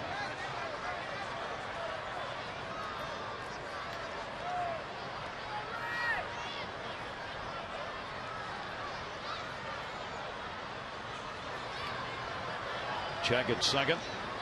And the 1-1 delivery by Ray, and that's going to be outside. And a 2-ball 1-strike count with 2 down. Yeah, Chris Ray continues to really have trouble with his command. He missed with that off-speed pitch, probably a splitter away to the left-handed hitter. Rios didn't hit much of a double, but it was a little flare off the end of the bat down the right field line. And the 2-1 back into the screen. So it evens the count up, 2 balls and 2 strikes. Toronto has still not played many teams in the East. They are just 4-7 against ball clubs in their own division. Not many games yet. So they've got some tough games coming up against the East. 2-2 delivery on the way. Swung on and missed. Ray gets him to chase one. 1 run in. Comes on 1 hit, and there'll be 1 left on base. The B&O Railway Museum. Right here at Camden Yards around the warehouse.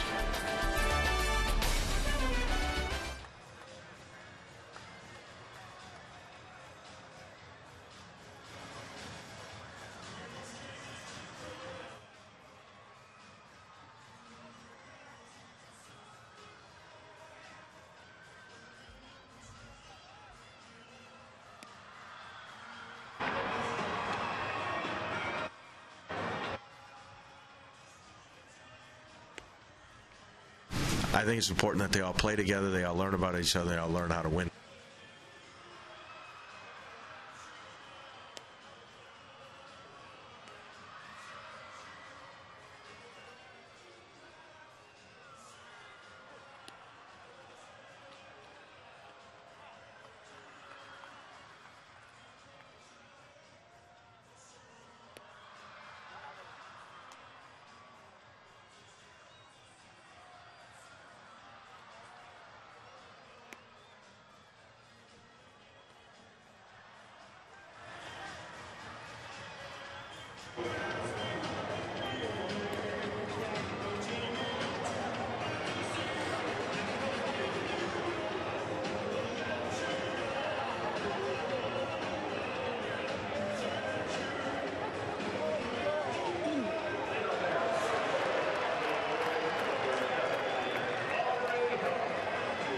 Welcome back, everybody. All 5 of the Orioles minor league call-ups this season were members of the Bowie Bay Sox last year, the one that went to the Southern Division Championship. And Dave Tremblay says there's a reason they were kept in Double-A Bowie last year together. I think it's important that they all play together, they all learn about each other, they all learn how to win together. And I think that's a trend that is going on here, and it's great for everybody. And Tremblay also says that's why so many minor leaguers were invited to the big league camp. He wanted them to learn what it's like to be an Oriole and also get to know guys like Adam Jones and Nick Markakis, who they'll be with for a long time. Gary? Indeed, that holding them together, letting them win together, and then come up together has been something talked about over the last couple of years. Yeah, it's very important that you have guys that care about one another in that clubhouse, and you have to have a team that the core of your team is homegrown. When you start to talk about Nick Markakis and Adam Jones and Nolan Reimold and now some of the younger pitchers that are making their way to the big leagues, these are the guys that are going to be the face of this organization for a number of years to come. Aubrey Huff knew it. That'll be the 4th strikeout Halladay has picked up in the ball game. Huff 2 of them, and he's 0 for 3, 1 away in the 6th inning.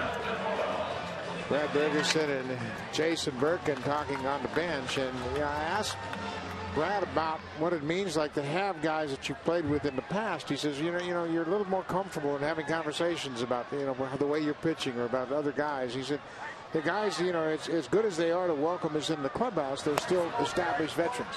And when you come in with new guys that you've played with in the past, naturally, those are the people you're going to go to and have the extended conversations. Melvin Mora takes the pitch down low. Mora's drawn a walk, scored.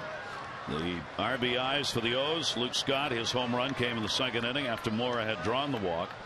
And Adam Jones has an RBI base hit for the 3 on the board for the O's. That is taken for a strike. Toronto got the big 4th inning. They sent 10 to the plate, 6 runs on 5 hits in the 4th inning. They've had contributions up and down the lineup in this ball game. Scooter wrote 2 RBIs. Millar 2 RBIs and a couple on the board in the middle of the lineup. That'll be handled easily in right field. Rios out there, 2 down, 6th inning. A reminder that on Friday, June 12th, one of the most popular Oriole Park promotions returns. The first 25,000 fans 21 and over will receive an Orioles floppy hat presented by Miller Lite. The reversible hat features the new Oriole bird logo on one side and the O's cap logo on the other. It is a collector's item. You can get tickets 888-848-BIRD to go to Orioles.com. 2 away, nobody on in the 6th. Luke Scott, the home run is 6th. Came in the 2nd inning. 1 for 2. He grounded out his other time up.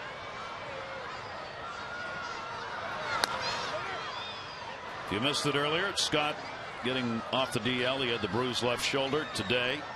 Koji Ohara has gone on the 15-day DL to make room. It's a hamstring problem that Ohara's dealt with over the last 10 years. So that's the move today, roster-wise. And they were hopeful that Koji would just be missing 1 start. That would be tomorrow. But the thought is that it's going to be longer than that. So they disabled him, and they'll call up a pitcher for tomorrow's start. And an 0-2 count as Holliday gave him a changeup on that one. And Luke Scott way out in front of it. If there is a new pitcher, and there will be tomorrow, there will be then 4/5 of the rotation will be different than it was at the start of the season. And that's what Andy talked about early in the year. Towards second base, Hill is there and records the out. And another 1-2-3 inning for Roy Halladay. I gave him that this morning, but I told him not to wear it till tonight.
I want to remind you we'll be covering the bases tomorrow, and Home Depot makes it possible.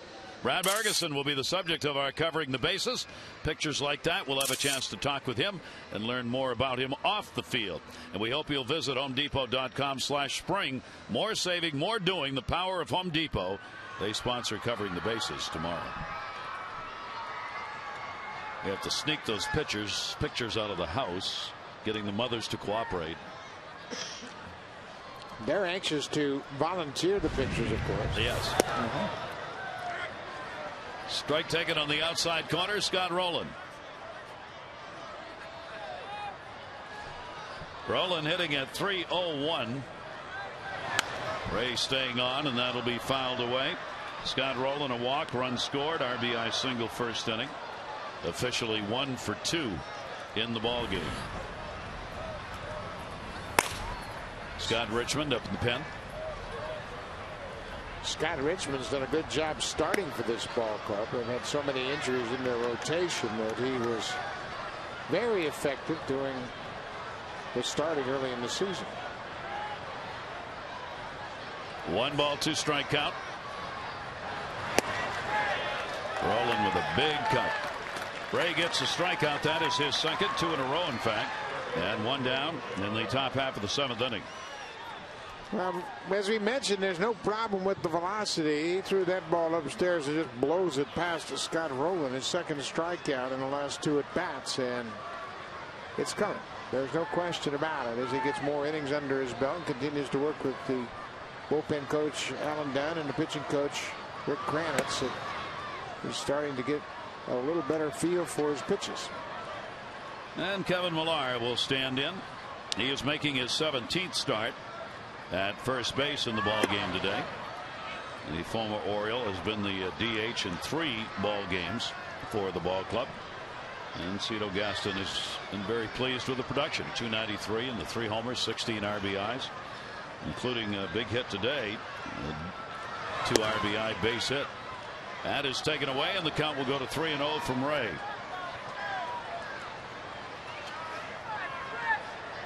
Millar has had 6 multiple hit games. 3-0 delivery. Strike on the inside corner he was taking. And Kevin, his usual jovial self with Toronto, has been a great plus in the clubhouse for him. 3-1 delivery, hit hard and foul. And he can still get on that fastball, and that's what they got him for. It brought a little pop. They were really challenged with the power last year, and they brought him in to provide some little extra pop. He'll be a 15 home run guy more than likely over the course of the season. Reaching and fouls that one back into the screen. Count will stay at 3-2 on Millar. Yeah, nothing wrong with those kind of numbers for a guy you're asking to come off the bench and play. Yeah, fill in a little bit, play a little first base, DH from time to time from the right side. 3-2 delivery to him again. Check swing, popped it up. Pitcher. That's one Ray has to take because no one else can get there. And there are 2 down. On Saturday, don't miss 2 members of the Orioles bullpen who will be out in Birdland meeting fans. Brian Bass will be at the Chick-fil-A location on Campbell Road in White Marsh from 11 until noon.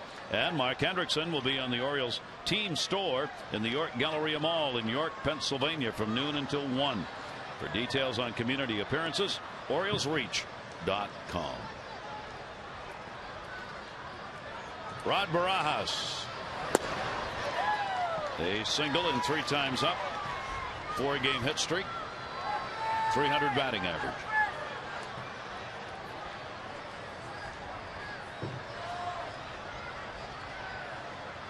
The 0-1 delivery to him. Ray will miss outside with it. 1 ball and 1 strike. Detroit Tigers coming in for the 4-game stand that'll start tomorrow night. Orioles have not announced the starter yet for the game. Brad Bergeson will draw Dontrell Willis on Friday. Jeremy Guthrie and Justin Verlander on Saturday. Both night games, 7:05 first pitch Friday, Saturday. And then the Sunday afternoon game. Jason Berken will be back out, and Edwin Jackson will be making the start for the Tigers. Fouled again, 1-2.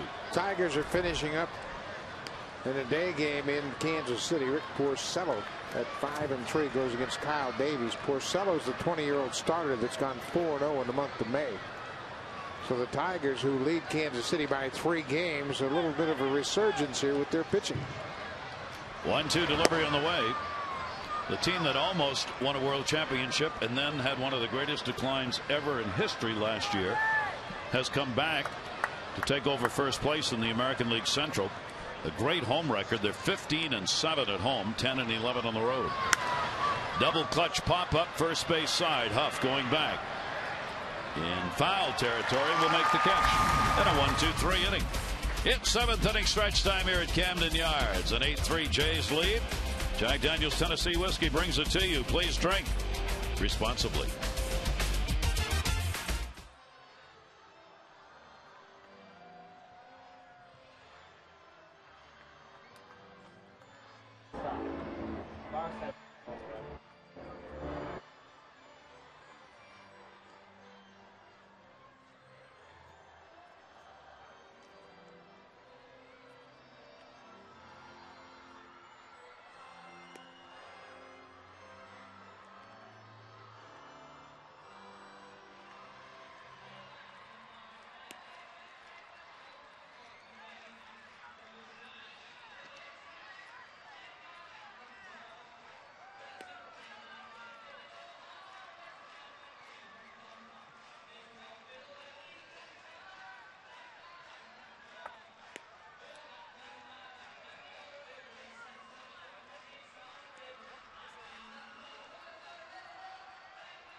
Seventh inning stretch time, 8-9-0 for the Jays, 3-6-1 for the Orioles. And for the Jays, this is their ball game so far, at least, where the things they needed to get done that they haven't been doing have finally come to fruition. Yeah, they had a big inning. They had a 6-run inning here today, and they finally got some timely hitting. And the one thing about this ball club is they've been getting hits all along throughout this road trip, but they haven't been able to score many runs, and I think that's a real big problem for this team.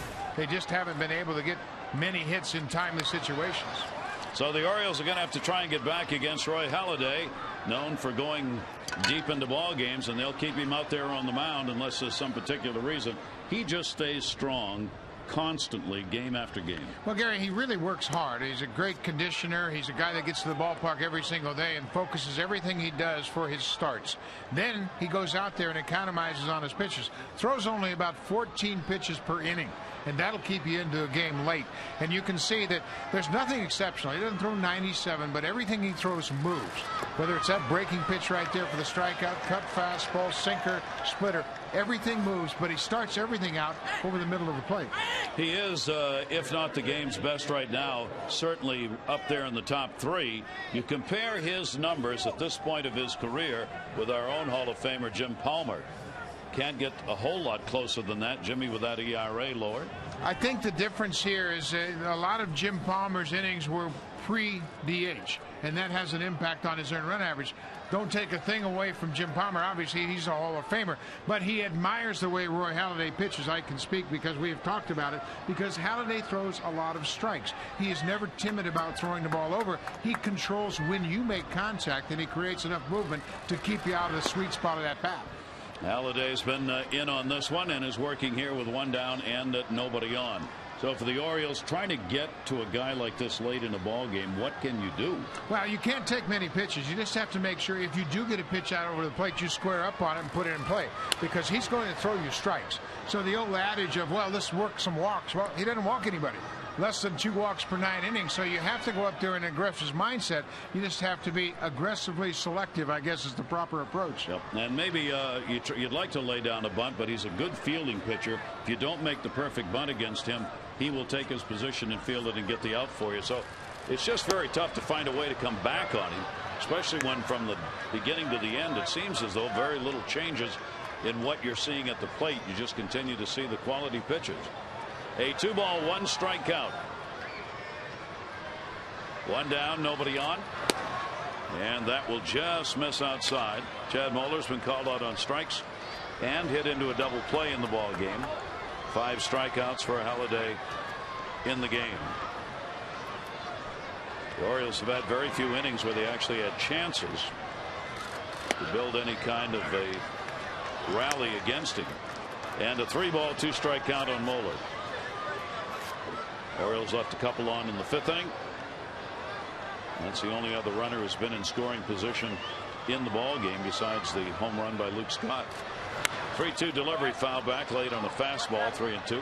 Well, the only thing Roy Halladay cares about, and doesn't care about his statistics, he cares about wins. He's a starting pitcher, and his job is to win the game. And when you think about it, they had Roy Halladay and Chris Carpenter, 2 of the premier right-handers in all of baseball. And Chris Carpenter was let go and eventually signed with St. Louis. A lot of that one. Oh, way back, but it's a foul ball.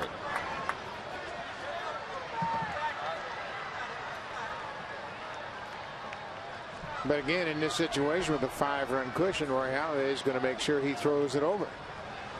And that's what we talk about when we mention pitching to the scoreboard. You just pitch to where you are in the scoreboard. 7th inning, 5-run cushion, hit this one, and then hit this next one, and then hit the 3rd one. 3-ball, 2-strike count. Halladay's delivery, a breaking ball, and Chad Moeller will draw a walk. So only the second free pass Halladay has surrendered in the game. The other one scored as Moore drew a walk in the 2nd and came in ahead of Scott on the home run. And he is now above his 1.1 walk per 9-inning average. Andino at shortstop, 2 for 2 today, and a run scored. He's had 2 singles. Halladay's delivery, make it a 3 for 3, base hit into right. Andino in the number 9 hole, giving the Orioles a chance. And there are 2 on, 1 down with the top of the order coming up. And it's time to text in your vote for the AT&T Player of the Game. You can go for Roy Halladay, who may get the win in this ball game. Kevin Millar has delivered a big 2 RBI base hit in this one. And Luke Scott, who's had the home run, good for 2. Text in your vote A, B, or C to 518-62. Brian Roberts, 1 for 3, a double, 4-game hit streak. The Orioles going to make a charge. Here's a chance in the bottom of the 7th inning. Yeah, top of the order. You've got 1 out, 2 aboard. This is where you do your business. Brian Roberts, Adam Jones, Nick Markakis. This is where you got a chance to get back into this game. Brian, a .298 hitter lifetime off the Toronto starter. Here's the 1-0 delivery. That will miss inside and a 2-0 count. Brian got his double his last time up. 6th hit he's had in this series, 6 for 9. He scored 3 runs and has 3 RBIs against the Jays in this 3-game set. Leads the league in runs scored starting today's activities. 2-0 delivery. Roberts will foul that one off, just missed the bag.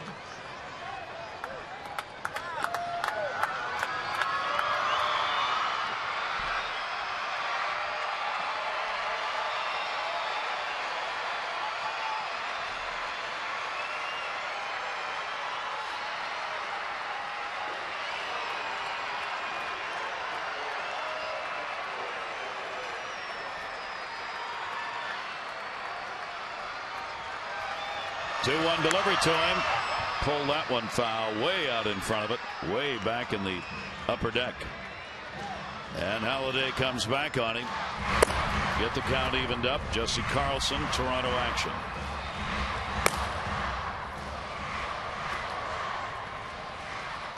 Big at bat right here. Chance to get a run or two. Chance to come closer maybe to getting Halladay out of the ball game.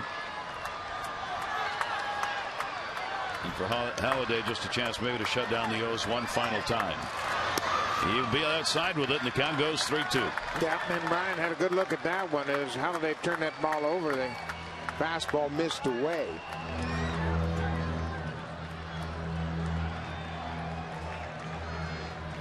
Two on. Chad Muller at second, and Dino on at first. 1 out.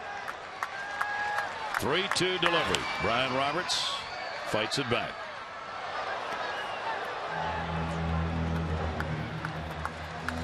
We've had, for a ball game that's separated by 5 runs, some tremendous battles at the plate today. Yeah, there sure have been. Alex Rios has had a good day battling pitchers all afternoon. He's come up with a couple of hits, including a double his last at bat. You're always in a battle against Roy Halladay. There never seems to be any real easy at bats, whether you hit him or you don't. 3-2 again. Runners were not going, and they aren't now.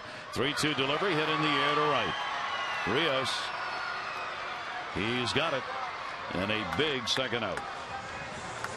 Halladay with 2 down.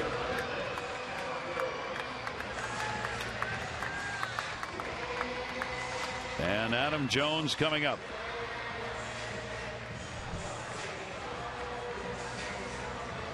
Adam with the RBI base hit came in the 5th inning. 1 for 3 in the game. His 3rd RBI of this 3-game set, as he's gone 3 for 11, including a home run against the Jays. Halladay will step off, getting the runners back to the bases.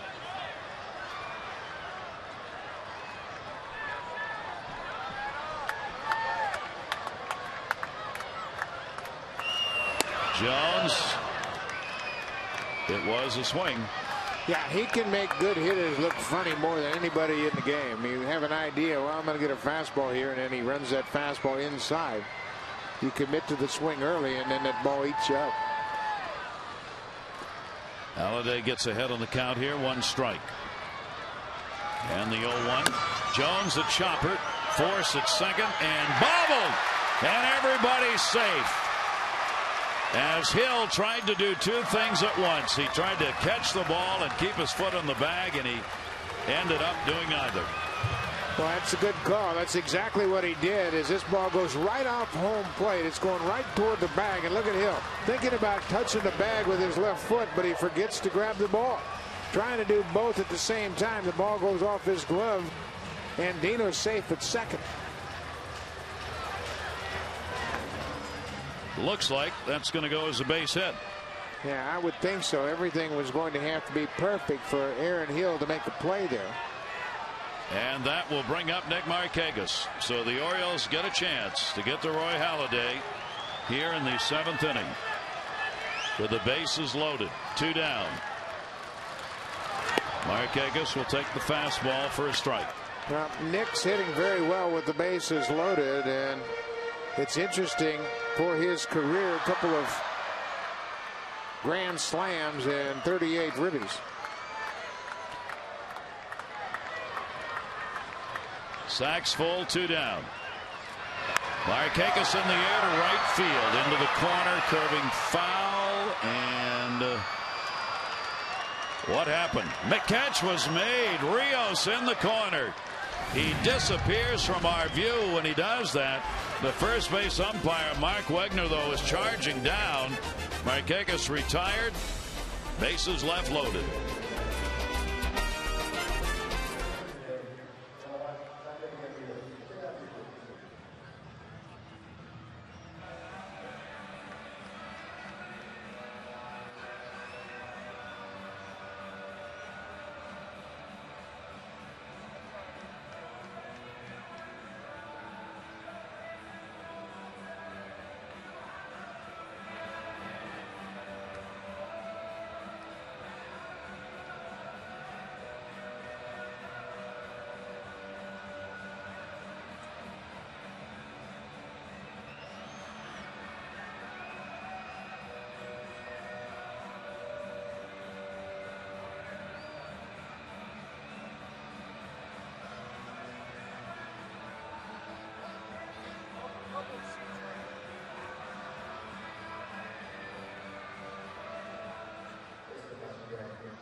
Eight 9-0 for the Jays, 3-8-1 for the Orioles. Toronto trying to get out of this 8-game losing streak and pick up 1 win on a 9-game road trip. And the Orioles will go to Jamie Walker. Jamie Walker making his 20th appearance of the season. He'll come in here and try to get through the 8th inning at least. And we mentioned that the bullpen had been relatively well rested coming into this game on the heels of Jeremy Guthrie's fine 7-inning performance on Monday to open up the series. Bullpen worked 4 innings last night, and now Bass has gone 1 inning and 2/3. Ray went 2 innings, and now Jamie Walker comes on to pitch the 8th. This will be the 20th appearance for Walker. 10 innings. He's given up 6 runs, 15 hits.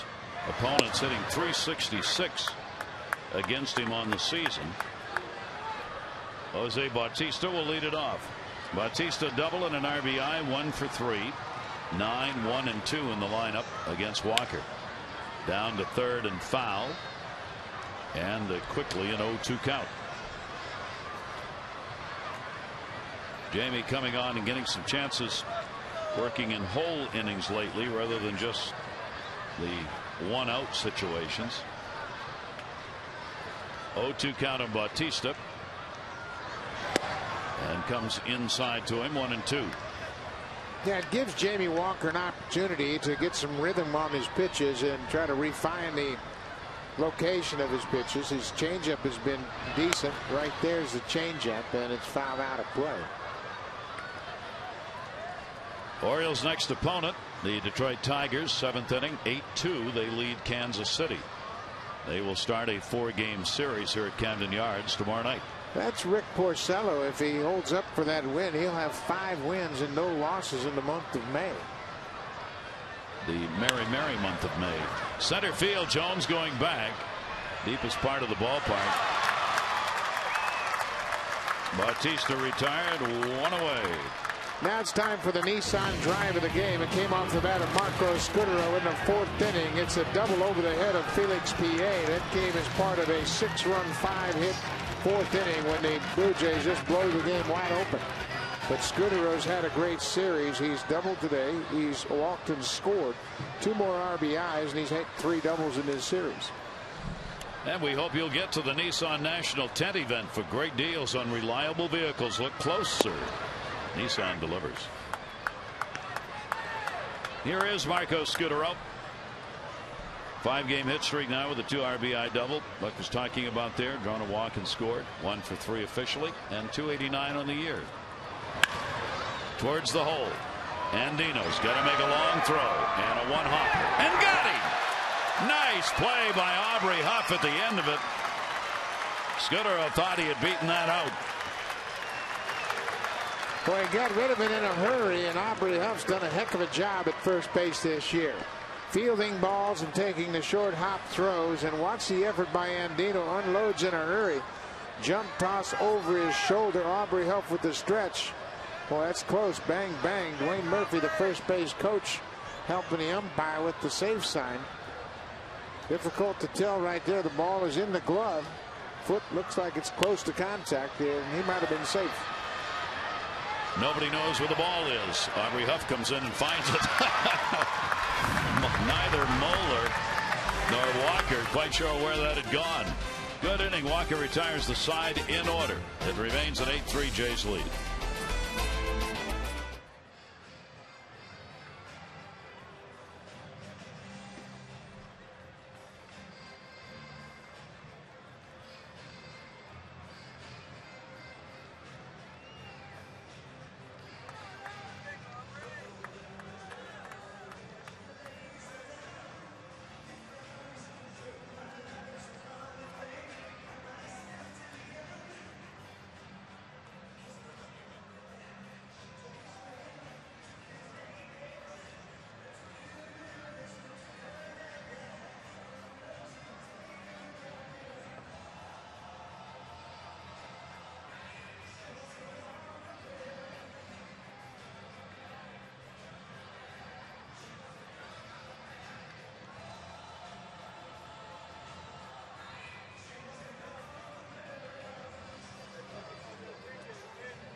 Excuse me. Now the Orioles, who are trailing by 5, will not have to face Roy Halladay anymore as he looks for his 20th career win against the Orioles in this ball game, leaving after 7 with the lead, and on comes Jesse Carlson. Carlson appeared in the ball game last night, working an inning and 2/3. and had 1 strikeout. He was very effective. Retired all 5 batters he's faced, and he's on here to face Aubrey Huff to start the bottom of the 8th inning. So another great start by Halladay in the ball game. The 7 innings, 3 earned runs, picked up on 8 hits, ended up with just 2 walks, 5 strikeouts on 102 pitches. Just a typical Halladay start. He gives up a few hits, keeps his team in position to win, pitches to the scoreboard. If he needs a strikeout, he's capable of doing that. Gave up a 2-run home run to Luke Scott, and that was really the only blemish of the game, as he gave that up in the 2nd inning. Luke Scott's had success against Halladay. Halladay, as we said, after 20 wins against the Orioles, he has more wins against the O's than any other team, and he's pitched well here at Camden Yards. He's 8-2 at Camden Yards coming into the ball game. Could improve that today. So the Orioles will try and do it against Carlson as Aubrey Huff stands in 0 for 3, 2 Ks. Slow roller against the shift. Roland, no play. It'll be an infield hit. Aubrey Huff on with a single as they had the big shift on against him. Hey, that's a start. Aubrey Huff will take it right here. That big topper that goes toward shortstop. Scott Rowland was playing over at the shortstop position, but Huff is well ahead of the throw to first. Well, the Orioles get the base hit.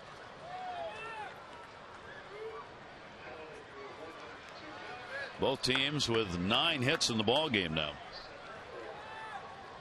Melvin Moore has drawn a walk and scored. Flied out to right field twice. Rips it. That's going to be a base hit into left field. And the Orioles have the first 2 on here in the 8th inning. Not done yet. Time to bring you up to speed with the AT&T Rapid Rewind. Came back in the 2nd inning with the 1-out walk to Melvin Moore. Luke Scott, first pitch swinging, hits his home run to center field for the season. That's number 6. He's third off Roy Halladay. AT&T, the nation's fastest 3G network. AT&T, your world delivered.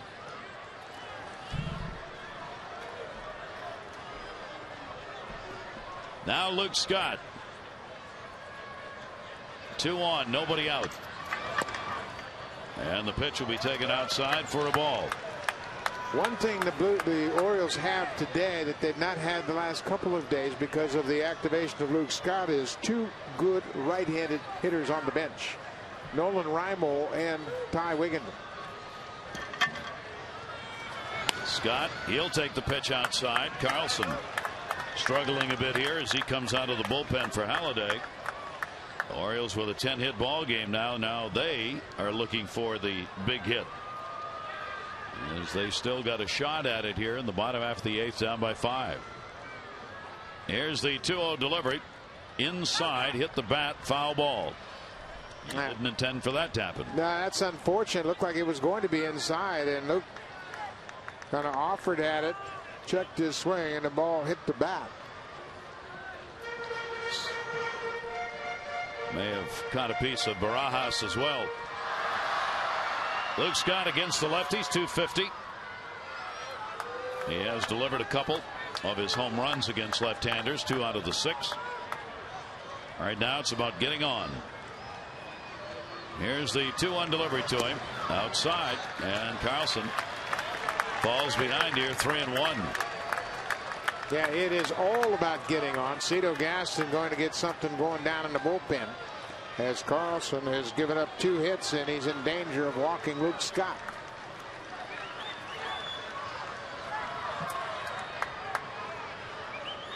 Left-hander ready, deals 3-1 and walked him, and the bases are loaded. So the Orioles in the 8th, with Carlson coming out of the pen, have the first 3 on. And here comes Nolan Reimold, right on cue. Bases loaded, left-hander on the mound, no right-hander ready to come into this situation. So Reimold gets the call off the bench. They still have Wigginton on the bench. Nolan Reimold last night hit his 3rd home run, a 3-2 pitch to center field. Reimold is hit now 3 home runs, and that came off of Ricky Romero, a blast to center field. Reimold pinch hitting, no numbers as a pinch hitter. Takes the pitch for a strike. Bases loaded, nobody out. Hitting for PA, who had a single, 1 for 3 in the ball game. Has done well in his limited chances with runners in scoring position. Carlson's 0-1 delivery to him, and that is in there for a strike as well. But Carlson finds the strike zone. Reimold 4 for 12 with a home run off lefties since being called up. Dave Tremblay hoping the ball club right here in the 8th can make a run at it. Carlson with the 0-2 and struck him out in a hurry. 1 away in the 8th. Well, coming off the bench for the first time for Nolan Rimo, he gets a breaking ball for strike one, a breaking ball for strike two, and a high fastball he's laid on. Watch where this ball is on Exmo, as that ball is a little bit past him, and he swings underneath it after falling behind 0-2. Now Chad Moeller will try and get his first hit against the left-hander this year. He's 0 for 9 off the lefties. Bases loaded, one away. So after struggling with the strike zone, 4 consecutive pitches in there by the left-hander Jesse Carlson. And Barajas has gone to the breaking ball to get him back into the strike zone. 0-1 count. Way inside, that hit him, and a run is in. So a hit batter as Moeller will go down to first. It will score Aubrey Huff. And the Orioles make it an 8-4 ball game, and the bases remain loaded with only one away. Moeller with that inside breaking ball holds his ground, tries to get out of the way, and you can see it hit his back foot. Clearly hitting that foot.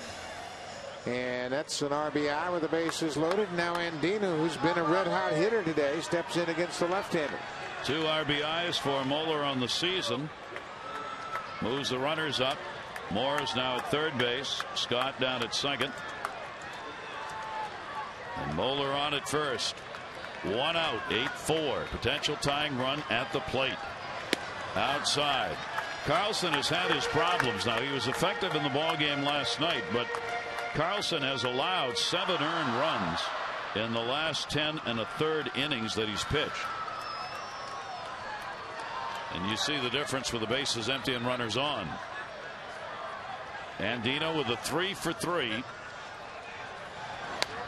Fouls that one away, and a 1-ball 1-strike count. Pretty good approach right there. He got a breaking ball from Carlson. He was thinking about staying on it and driving it to the opposite field. Well, Carlson came into this situation with the possibility of Toronto not having to face the top of the order, but they've given up a couple of hits, walked a batter, hit a batter, and now they're going to have to deal with the top. 1-1 delivery. Andino a strike on the outside corner. Andino's 4 for 10 against left-handers on the year. Orioles trying to battle back here. One more base hit in this situation, and they are right back in the game. 1 ball, 2-strike count. Andino just fouls it back, right straight back. Each team has stranded 6 base runners in the ball game. The Orioles don't want to strand those guys.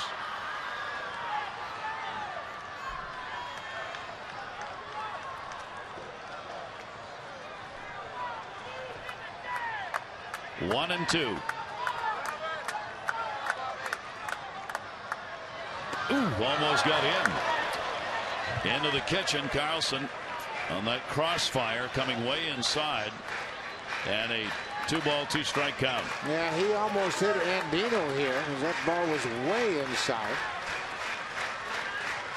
Rios has moved in right field with those couple of hits that have been dumped in front of him. A big gap in right center. 2-2 delivery. Andino the other way, and he's got the big hit. Morrow will score. Scott will be held. And the Orioles cut it to 8-5, and the bases are still loaded with one away, and a 4 for 4 game for Robert Andino. Well, what a good day by Andino, and watch how he stays on this pitch. It's a good pitch. It's down, might have been a ball, but he strokes it through the hole on the left side of the infield. Station to station on that base hit. Moore, who's single, comes in to score. And take a look at the great follow-through. A beautiful day for Robert Andino, who gets the start, giving his tourists a day off. And watch how he goes down and gets this on the Exmo replay. That ball is down below his knee. He stays on it. Good follow-through, and he drives it through the left side of the infield. Cito Gaston is coming out as Jesse Carlson could not get it done. And he will leave the ball game having worked just 1/3 of an inning and responsible for all 3 runners on.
So Scott Downs will come out of the bullpen, another left-hander.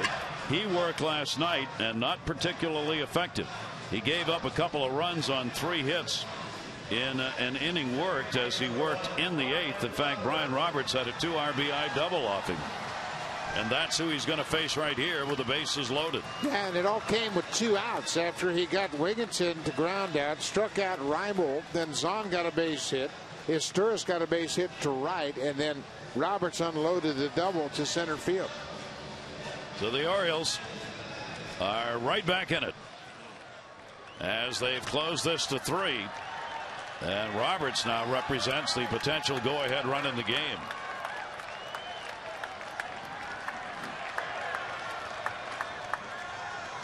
And he will take the pitch from Downs down low.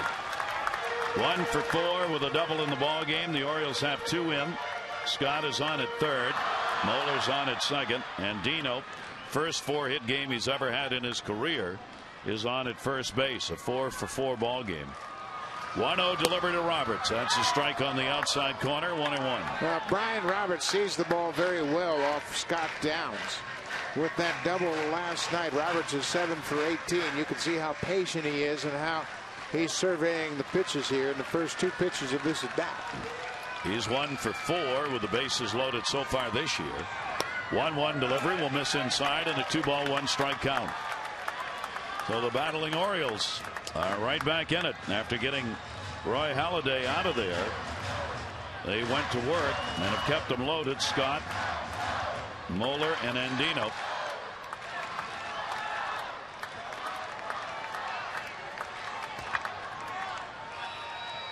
Downs is going to step off.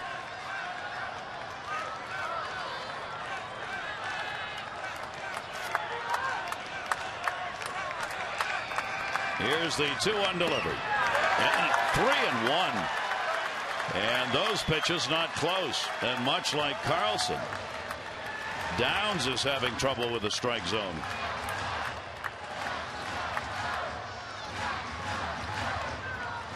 Three ball, 1 strikeout, only 1 away.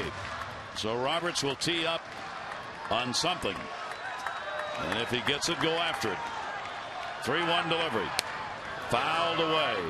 And the count is full. 3 balls and 2 strikes. Had a pretty good rip. That ball looked like it tailed away from Brian Roberts, down and away. Kind of stayed on it. Well, you don't think these Oriole hitters were fueled by the prospects of getting Roy Halladay out of the game? That changes everything in a hurry. James' relief pitching has been a big part of their season, quality-wise. Struggling right now. 3-2 delivery. Brian Roberts towards right center field. Wells will get over. Runner tagging. Luke Scott coming. He will score. Over to third base, Moeller. And the Orioles make it an 8-6 game.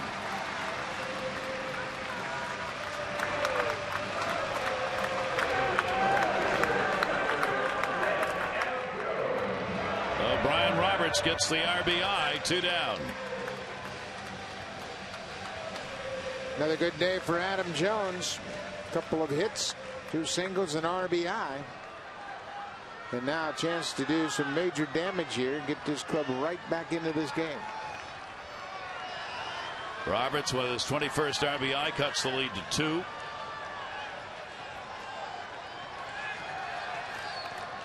Downs with runners at first and third.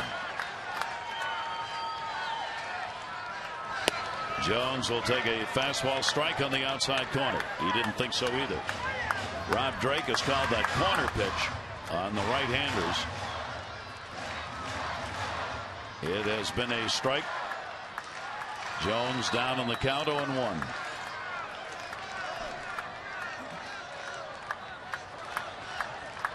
On delivery in the air, line shot, base hit. Moeller will score. It's a 1-run ball game. Adam Jones with an RBI single, 8-7. A year ago, Adam Jones let that first bad call affect him. This year, it's not an issue. Forgets it and hits a good pitch down, maybe out of the strike zone, and hits a bullet into left field. You talk about a kid that has grown up in a hurry. He has become one of the most dangerous hitters in the American League.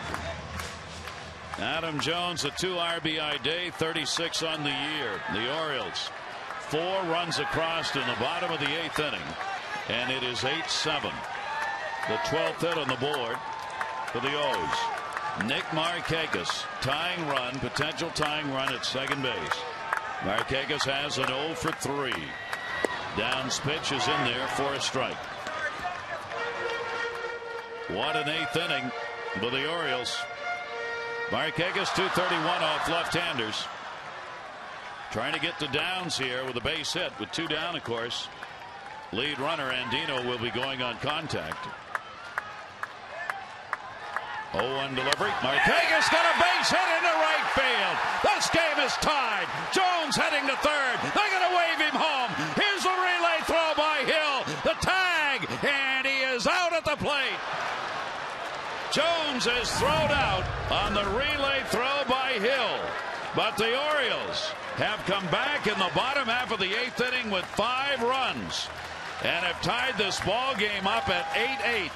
Waved all the way around. The throw there, tried to get around him, and Barajas would not let him. 8-8.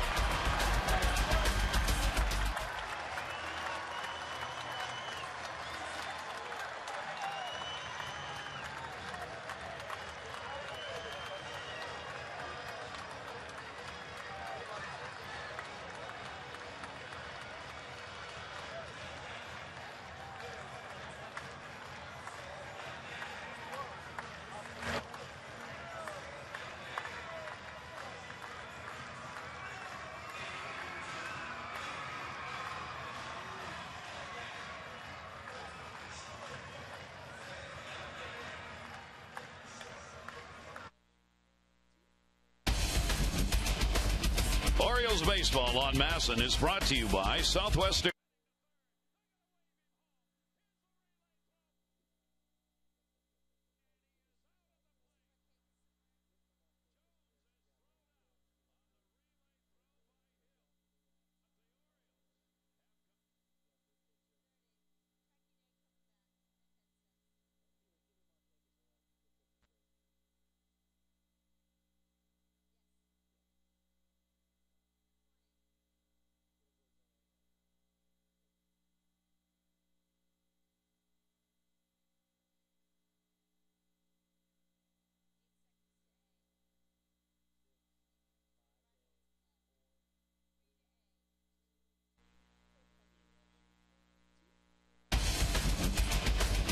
Orioles baseball on Masson is brought to you by Southwest Airlines. Low fares, no hidden fees.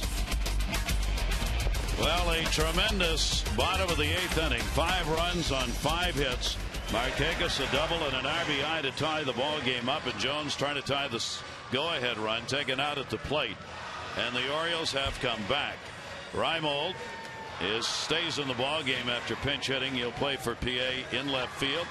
And Danny Baez will come out of the bullpen, replacing Jamie Walker, who worked the 8th inning and retired the side in order. If you don't think the personality of this ball club is beginning to change, you're not paying attention. Nick Markakis hit a bullet up against the wall. Adam Jones delivered an RBI. Markakis scored 1, drove in 1, and then Adam Jones was gunned down at the plate on a good relay by Aaron Hill. But what a comeback. Now Alex Rios leads it off. And after having 26 ball games in which he'd had a decision, 26 consecutive for 2 games in a row now, Roy Halladay is non-decision. And Toronto loses a 3-run, 8-hit, 7-inning performance by their ace. And now it's all up to the bullpens on both sides. Orioles batted around in that 8th inning to get it tied. That is a strike. Rios has had a double single and reached on an error. Also popped out in the ball game, hitting at 265. And if the Orioles can win this ball game, what a great game it would be for them, and what a nightmare for the Jays. It's already a nightmare for the Jays. With Halladay out, then your bullpen comes in and gives up everything. And now they're right back to looking at a 9-game losing streak again if they can't come back in this game. That is in the dirt, and the count will go full 3 balls and 2 strikes. Now, this is a familiar pattern we've seen from Danny Baez, who has had trouble getting that moving fastball in the splitter into the strike zone. 3-2 delivery on the way, and swung on and foul tip. But he always has a knack for working his way out of it. He is throwing so well and throwing so hard that he's got great movement on that splitter. Many hitters think it's a 2-seam fastball. But even if he gives up a hit, he comes back with another great pitch and generally gets a double play. And a strikeout on that one. Baez gets Rios 1 away in the 9th. Let's update you, and you're voting for the AT&T Player of the Game. You can still cast your vote. Right now, Luke Scott, who had the big home run in the 2nd inning on top. Millar and Halladay the others. A, B, or C. 51862 results on the O's Extra postgame show. Vernon Wells. And he'll take a strike. Wells a single, run scored, sac fly, 1 for 3 officially at the plate today. Baez with the 0-1 delivery to him. A chopper. Going to take a tough play right here. And Dino get him. Boy, have a day, Robert. 4 hits, a career high, a couple of good defensive plays, and he has had a fine day. This is as good a game as he's played since he's put the Oriole uniform on in every aspect of it, but he makes a fine defensive play on a good runner. 3-hopper, takes it on the short hop and throws a strike to Aubrey Huff. And there are 2 down here in the top half of the 9th inning. Here's Adam Lynn. 2 walks, 2 strikeouts. And takes the pitch down low. Now Baez trying to retire the side in order. The starter, Rich Hill, only worked 3 1/3, 7 runs, 6 hits. The bullpen has surrendered only 1 run. Chris Ray gave it up in 2 innings, a run and a hit. That one in the air, left field. Raimo back, and he's got it. And Baez retires the side in order. Bottom of the 9th inning, the Orioles will try and win it with Huff, Mora, and Scott coming up.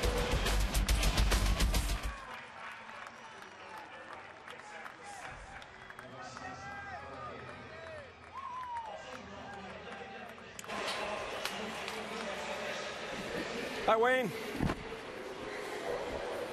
How you doing, Wayne? Can you hear me? Okay.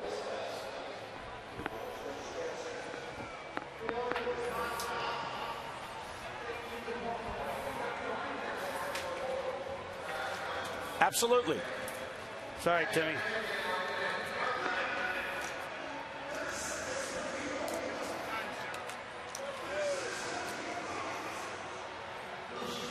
Thank you.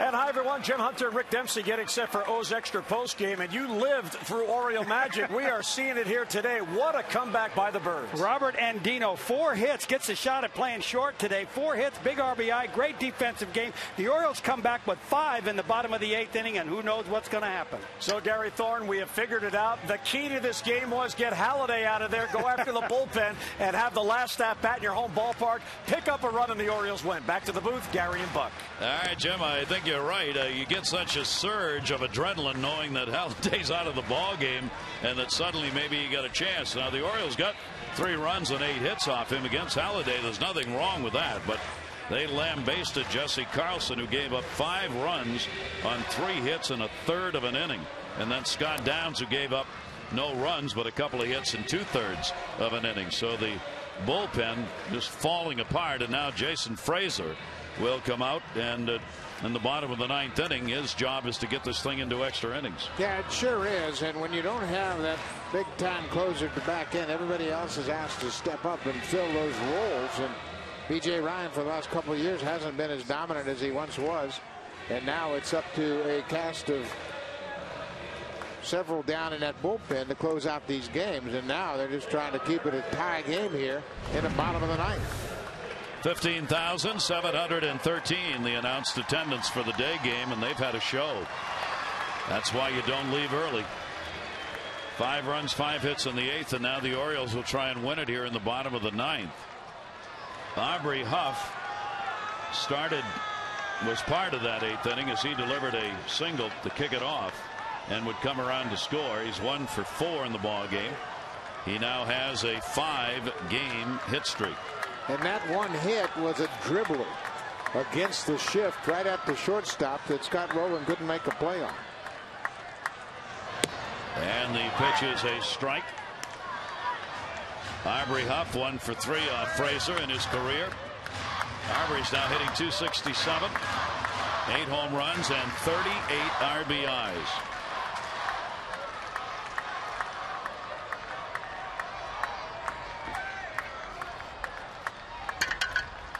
Here's the 0-1 delivery to him. Outside, 1 ball, 1 strike count. Well, you can bet Aubrey Huff is looking something hard down out over the plate where he could put a swing on it right now.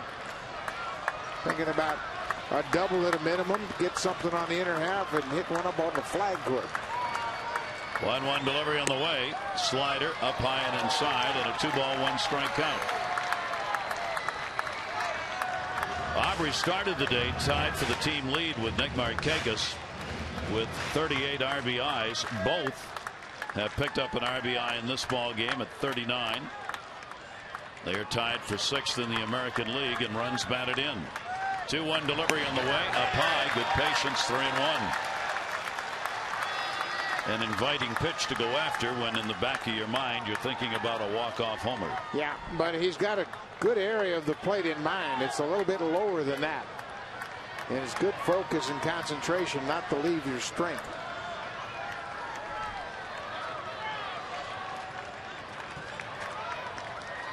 Frazier with a 3-1. Aubrey Huff got one and fouls it back. That's the one he was looking for.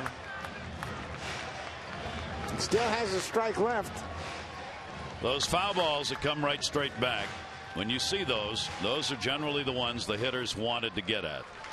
If a hitter gets a good fastball and just misses it, it'll often come right off the top of the bat, backspin, and right back behind home plate hard. 3 ball, 2 strike count. Modified shift on here. 3-2 delivery. Aubrey Huff's got a base hit into right field. Rios will play it back in. So Aubrey, a couple of hits in his last 2 times up. Potential winning run on in the 9th. The last time the Orioles were able to sweep the Jays, the winning pitcher was Mark Eichhorn. Chris Sabo went 2 for 5 in that ball game at number 1. The second one, he won another one. Cal Ripken Jr. had a 2-run homer in the 8th inning. And in game 3, the winning pitcher was Mike Mussina. Brady Anderson a 3 for 5. The last time the Orioles have swept the Jays, that was back in June of 1994. The irony of that is Mark Eichhorn won 2 games and he was a former Blue Jay. Yeah, made him feel even worse. The Orioles have never swept a series in Toronto. They've got a chance to sweep one right here. Now Melvin Mora. Big cut, strike 1. Mora's had a single that came in his last time up. A walk and his fly to right twice. You did not have speed here either on first and Huff nor at the plate in Mora.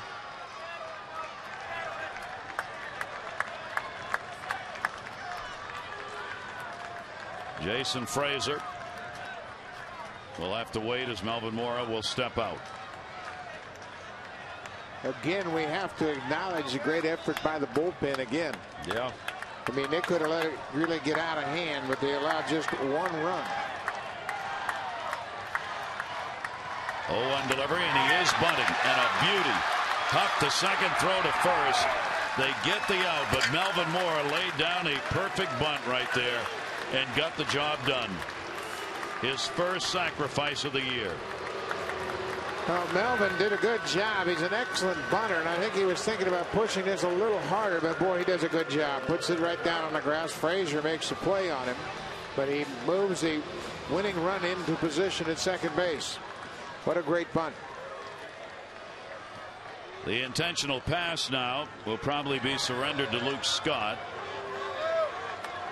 Moore over there getting the congratulations of his teammates as he came back in. That's one for the ball club. Scott will get the intentional pass. Nolan Reimold waiting on deck.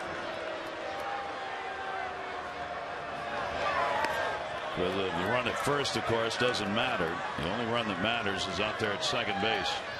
Cito Gaston making the decisions here. You give yourself a chance for a double play or force play. All kinds of things that you don't have without a runner at first base. Yeah, and you got the left-handed batter. This is obviously the right move here. You just got to give yourself a chance after Aubrey Huff got the leadoff walk. And Nolan Reimold, who has been basically an everyday player since he was called up from AAA, hit a home run in last night's game. That game in the 6th inning as part of that 2-run 6th inning. Struck out in his first pinch hit appearance here back in the 8th inning. Boy, I'll tell you, the Orioles on the verge of a tremendous comeback if they can get this win here in this game now or later. They've out-hit the Jays 14-9. Game tied at 8. Bottom of the 9th inning. First and second, one away. And that is taken outside for a ball. Now, this is one thing we have seen with Reimold. He is pretty patient. He's pretty selective. He won't chase a lot of bad pitches. Aubrey Huff, the lead runner. Here's the 1-0 delivery. That is a strike on the outside corner. 1-1. Frazier working here in the 9th. 1 ball, 1 strike count, 1 away. Orioles trying to win one here in their last at bat. Reimold will take it. Looking down to first was Barajas. Had Millar moving in behind the runner, Luke Scott. Yeah, they put on a pickoff play at first base. Watch Barajas come out of the chute, but the ball pops loose and he can't find the handle. Millar had broken in behind Luke Scott at first. The Orioles have, sorry, Buck. Brennan Wells with a pretty good arm in center field. Rios has got the best arm in right. Batista throws well in left. Orioles have not won a game where they trailed after 7. Foul back. And the count goes to 2-2. Zahn has come out in the on-deck circle to pinch hit for Chad Moeller. Only one away here. Aubrey Huff trying to get as big a lead as he can at second. With a right-handed batter uphill, the second baseman jockeying with him. 2 ball, 2 strike count on Reimold. Check swing, foul ball as he tried to hold up. That looked like a splitter there that he wasn't really sure about. There are the numbers Gary was talking about. 0-24 when trailing after 7th inning.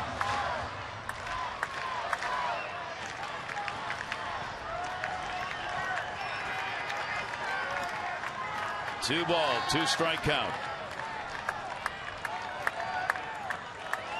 Huff trying to gain that secondary lead. Reimold takes it outside, backhanded by Barajas, and the count goes to 3-2. Just cannot walk him, because then you move the potential winning run over to third base with only 1 away. So he's got to come after Huff.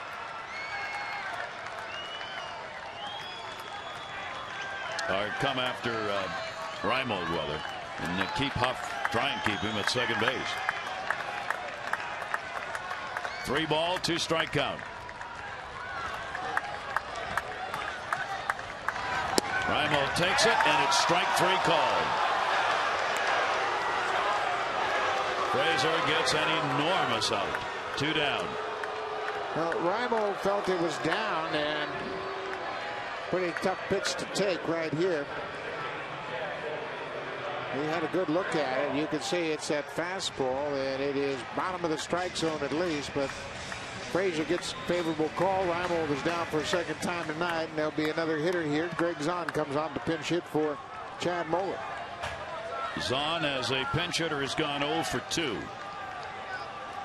See the overall numbers. 211 left-handed, 229 right. His only home run hit from this side of the plate. Ninth inning, 2 down, 2 on. Orioles trying to win it. Huff, of course, now can be running on anything touched. That is a strike on the slider from Frazier. And Frazier immediately wanted to talk to Barajas. Quite a ball game. Ray Halladay looked like he had wrapped one up with 7 solid innings, giving up 3 runs, 8 hits. Once the Orioles were able to get to the bullpen, they rallied in the 8th for 5 runs and 5 hits to tie the ball game up at 8-8. Jones thrown out at the plate in that inning, trying to score the go-ahead run. Baez came on, retired the Jays in the 9th, and now the Orioles trying to win it in the bottom of it. And the pitch is away. 1 ball, 1 strike on Zahn.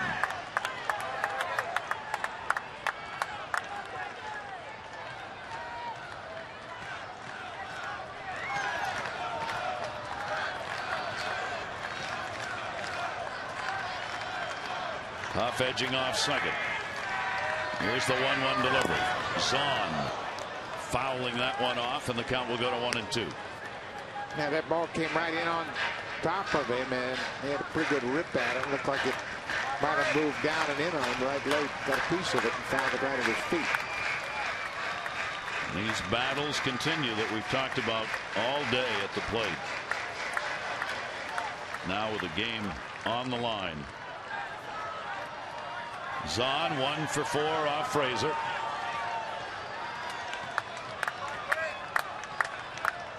One ball, 2 strikeout, 2 away. Zahn will take it inside. 2-2. Now at second base, Aubrey Huff doesn't have great speed, but he's a very good base runner. We saw that the other day on a line drive hit over the shortstop. Got a good read on contact, and he's going to have to anticipate contact here with 2 strikes. You see that bat coming through the zone, you can kind of cheat toward third base. 2-2. The delivery to Zahn. Swung on and missed, and we're going to go extra. So Frazier gets the strikeouts. No runs, 1 hit, no errors. 2 are left on base to the 10th inning. 8-8.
So we go to extra innings in a tremendous ball game. 8-8. There's your line through 9. Baez will stay on. He retired the side in order. And Greg Zahn, who came on to pinch hit for Chad Moeller, will stay in and do the catching. What a comeback by the Orioles, but the ball game's not over. It will be Scott Rowland to lead it off. Millar and then Barajas due up for the Jays. Losers of 8 in a row, and thought they had this one, I'm sure, close to the W column. Not yet. And Dino at short. And Rowland is retired on 1 pitch. Boy, Danny Baez, as we mentioned, he's been on a roll, and oftentimes he'll come in the game and struggle with this strike zone. command. He's all over the place, but he's throwing so well that he works his way out of it. Same thing happened this time. Ninth inning, first batter fell behind Alex Rios, but ended up striking him out on a high fastball. Here is Millar, a 2 RBI single in the 4th inning. Popped out, walked, and struck out. Kevin at 289 on the year, fouls it back. Both teams with one big inning, as Toronto had it in the 4th when they sent 10 to the plate, scoring 6 runs on 5 hits, all charged to the starter Rich Hill.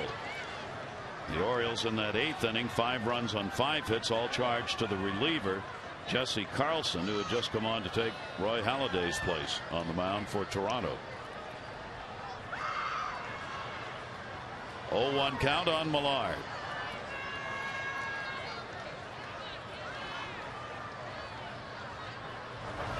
And chases high heat. Baez worked in the first game on of this series. Worked an inning and a third. Effective. 1 hit.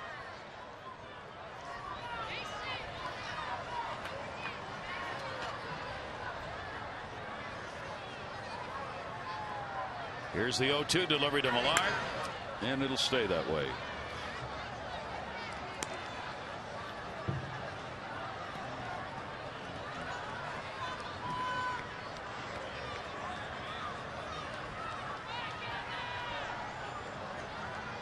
Here's the 0-2 pitch.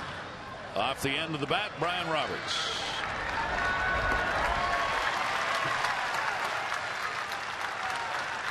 Two down. 5 in a row retired by Baez. Al Barajas, the Toronto catcher. 1 for 4, a single in the ball game. In extra innings, the Orioles have won 2 and lost 1. The Jays 3-2. Scooped on the pitch away for ball 1.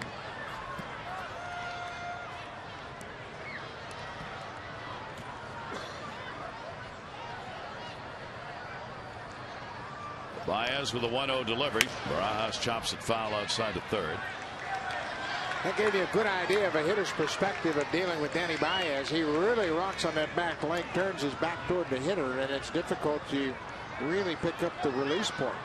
That's the fact that he's throwing 95, 96 miles an hour, and that ball's coming out of a white uniform. 1 ball, 1 strike count, 2 down, bases empty. Towering pop up, second base. Jones coming, and he's got it. Good job by Baez again. Sets him down 1-2-3. We go to the bottom half of the 10th. Tied.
Big day for Robert Andino as we play here in the bottom of the 10th. 8-8. Robert Andino with a career high 4 hits. He got his first hit in the 3rd inning off Roy Halladay to center field.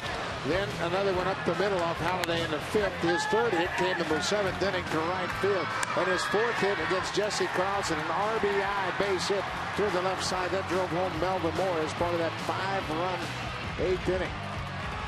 4 for 4, 4 singles. He came into the game with 7 hits on the season.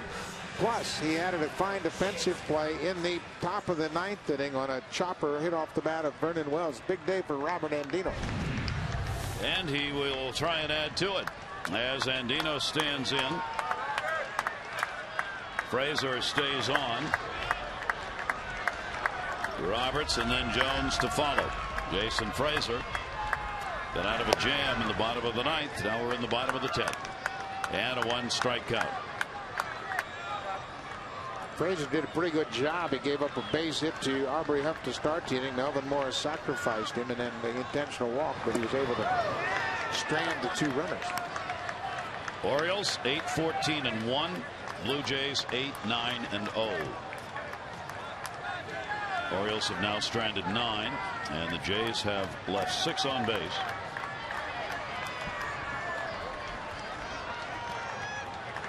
Frazier's delivery to Andino is in the dirt. 1-2. Detroit has beaten Kansas City 8-3 today in Kansas City. They will now make their way to Baltimore to open up the 4-game series tomorrow night. Tigers with an 8-3 win in first place in the division. Ryan and Wolf in the pen.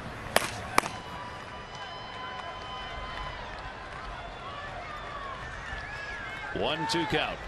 Andino with a big hole left center. They shade him to right. And with that swing, you can see why.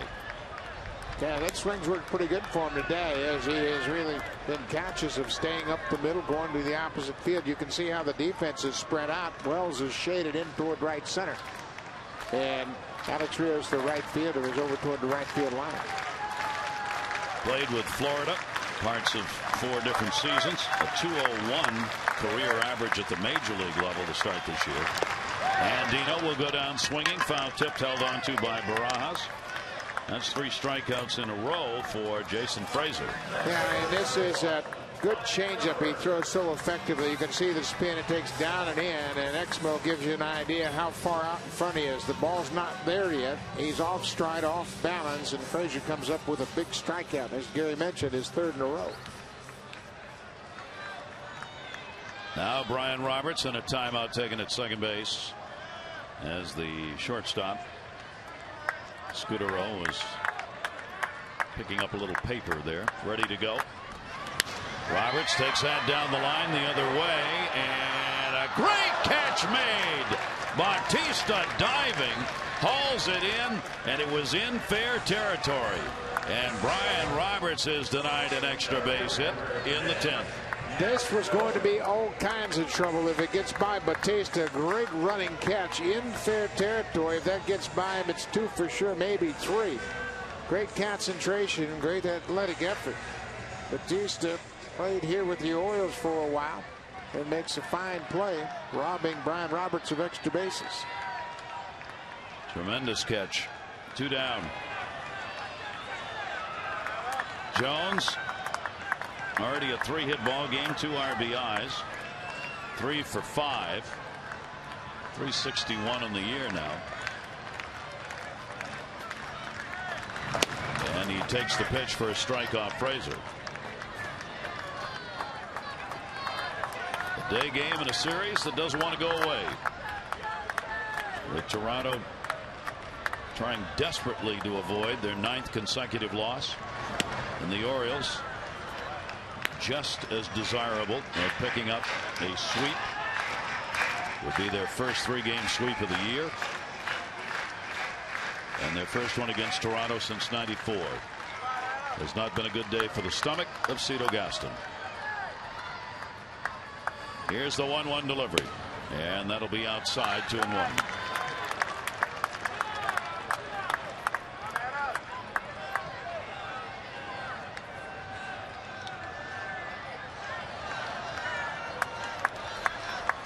Frazier working that hard slider as often as he can against these Oriole hitters.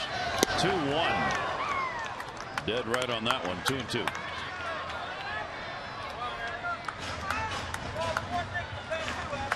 Frazier had his longest career outing against the Orioles of 2 2/3 innings back in 05. That's the longest that he has worked. He's working in his second inning of relief here.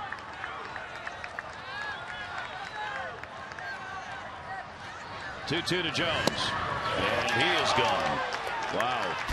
Frazier gets another strikeout, and he's got 4 of them in the 2 innings worked. We'll go another 11th inning coming up. 8-8.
Your line through 10. Baez will stay on. And after this one, Tigers come to town tomorrow on Mass and High Def, 7 o'clock. It'll be to be determined by the Orioles against Armando Galarraga. And then on Friday night, Brad Bergeson goes against Dontrell Willis on Masson 2 at 7 p.m. Saturday, Masson 2 again 7 p.m. And then Sunday, Masson 2 and WJZ at 1:30. Right off the fifth, Sandino. Busy day. Gets him. So Jose Bautista retired. 1 hit in 5 at bats. 1 down in the 11th inning. Outstanding pitching. Toronto's last run came back in the 6th inning. For the Orioles, of course, the big 5-run 8th inning. The bullpen has retired 15 straight Blue Jay hitters. Going back to the sac fly by Vernon Wells. That came in the 6th inning. Bullpen starting to pull those numbers down. Breaking ball is in for a strike to Scutaro. He's had 2 RBIs and a double that came in the 4th. Has drawn a walk and scored. And takes a strike on the inside corner. Leadoff hitter for the Jays, batting at .287.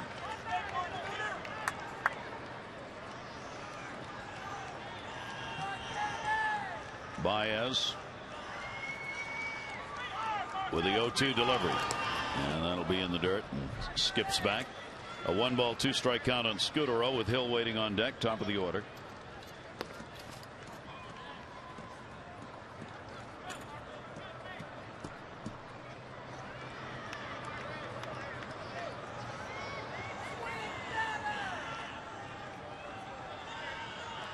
And the 1-2 delivery.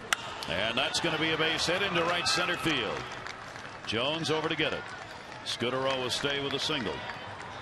Boy, he is one hot hitter in that Toronto lineup. So the lead, the 1-out single will put him on at first base for Hill. Baez surrenders the first hit he has given up since coming on in relief in the 9th inning. Only the 2nd hit allowed by the bullpen. And that came way back. That started in the 4th inning. That Hill was lifted after 3 1/3, and Brian Bass, Chris Ray, Jamie Walker, and Danny Baez have been really effective. Now Adam Hill, major league leader in hits, 74. He added that 74th in the 1st inning with a single. 1 for 5 in the ball game. Hill started the day 6th in average. He's got an 11-game hit streak. 0-1 delivery to him. Big cut and a miss. 0-2. Now Danny has to make sure he doesn't try to throw it too hard here, as he did on the last 0-2 pitch to Scudero when he bounced it away from Zahn. Just continue to make that quality pitch as he's done all day long. Here's the 0-2 delivery with a runner at first. Good stop made by Zahn.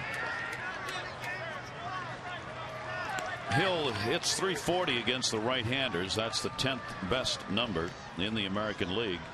Andrew Jones of the Orioles is the leader with a .395 batting average at him against right-handers. That's number 1 in all of Major League Baseball.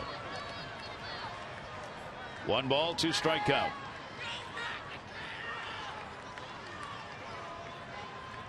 Runner at first base, short lead, Scudero. 1-2 delivery, hit in the air deep. Jones going back. That got tagged. Center field wall, and goodbye home run.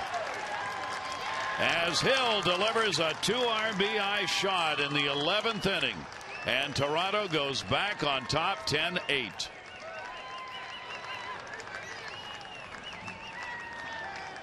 Number 12 of the season for Aaron Hill. Gives the Blue Jays a 2-run lead. A 1-2 pitch just up out over the plate, and he stays right on it. Watch how he extends out over the zone, hits it on the sweet spot of the barrel of the bat, and drives it into the Orioles bullpen. The first home run that the Jays have had in their last 8 games, and it comes off Baez and makes it a 10-8 lead for Toronto. The breaking ball will miss up high. Rios with a 1 ball, 1 strike count. Baez surrendering his 3rd home run of the year. Oh, the Jays battle back to get on top. Rios, a single double, reached on an error, popped out, struck out.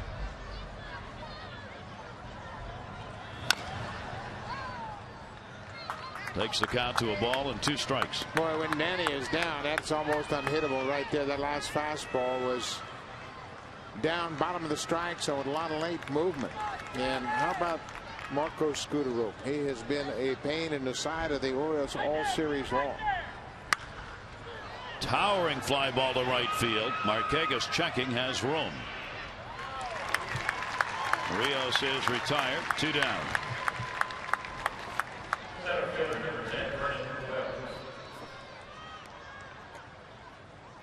Scudero with a couple of hits in 5 at bats today in this series, has 7 hits and 15 times to the plate in this series alone. That'll be taken down low. 2 away, nobody on. Wells. Vernon Wells, a contributor today. A single and a run scored and a sac fly for an RBI.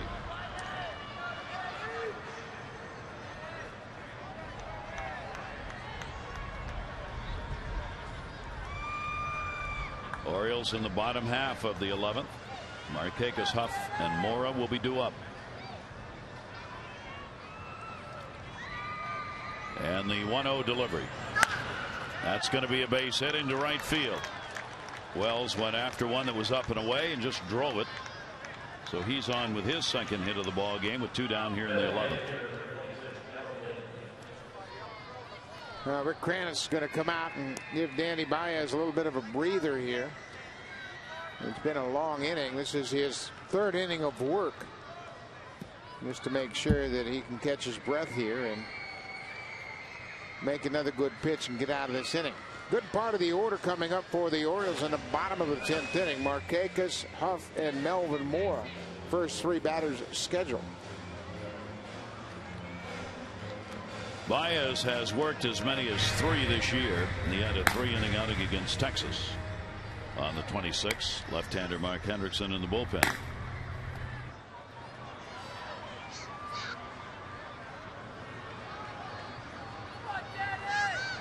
Two down, 1 on. 12 hits now for the Jays. Adam Lind. Left field. Reimold. And he's got it. That'll retire the side, but a 2-run homer by Hill has put Toronto on top. Nick Markakis, Aubrey Huff, and Melvin Mora coming up.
So the Orioles will need to battle back again as we go to the bottom half of the 11th inning.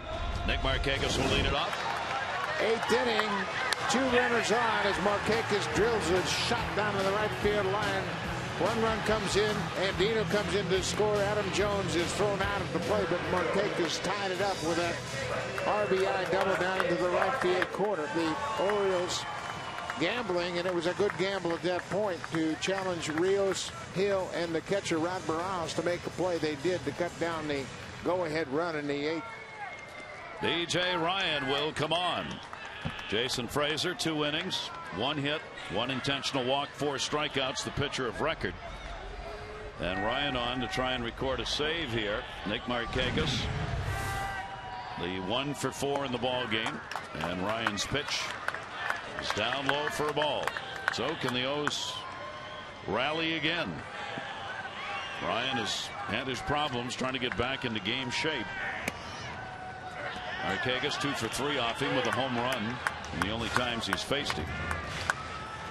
Ryan pitched on Monday, came in the 7th inning, got 2 outs, but was charged with 2 earned runs on 2 hits and a pair of walks. That's going to be to right, and that's going to be a base hit. So Markakis, his 2nd hit of the ball game, lead-off man on in the 11th inning, puts the potential tying run to the plate. And that will be Aubrey Huff. Huff has faced Ryan a slew of times. A lot. 4 for 21 in their head-to-head matchups.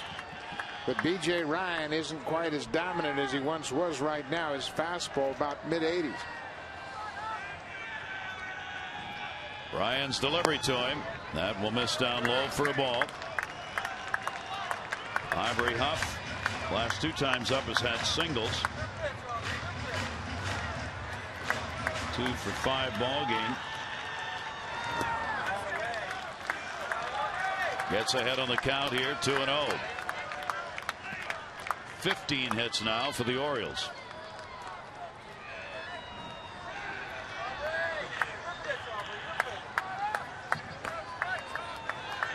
Huff with a .271 average, takes the pitch, fastball strike, 2-1.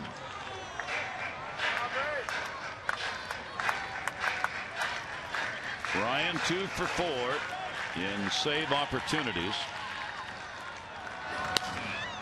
Popped up, rolling back, Bautista coming, Roland will make the play. And the runner halfway, Markakis, will go back. Yeah, when Roland is calling for a ball, you don't want to get in his way. And Batista wisely yields to Scott Rowland, who was camped under it. He's a big man and had a beat on it. So with that, Cito Gaston will come on to make a pitching change, with Melvin Mora coming up. Runner on at first base in the 11th inning. Orioles down by a couple.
We want them.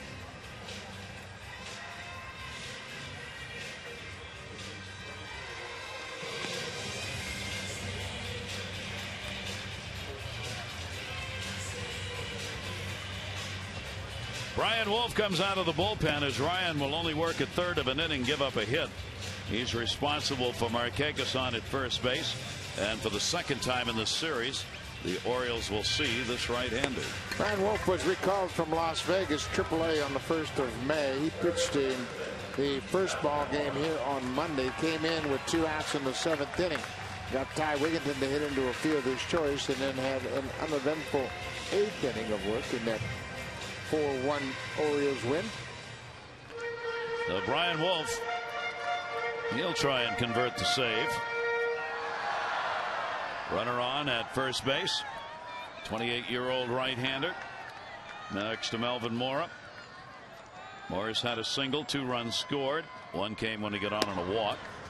And he will take the strike. We're in the bottom half of the 11th inning. Orioles tied it up in the 8th with 5. The Jays picked up a couple runs on the 2 RBI homer by Hill in the top of the 11th to take the lead back. Melvin Mora down the line, and that'll be a foul ball into the seats and a 2-strike count.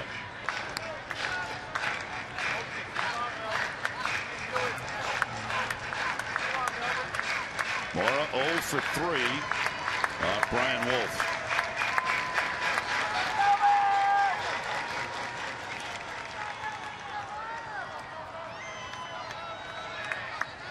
We started wondering whether the sun would come out on what was a cloudy day. We may get to see it set.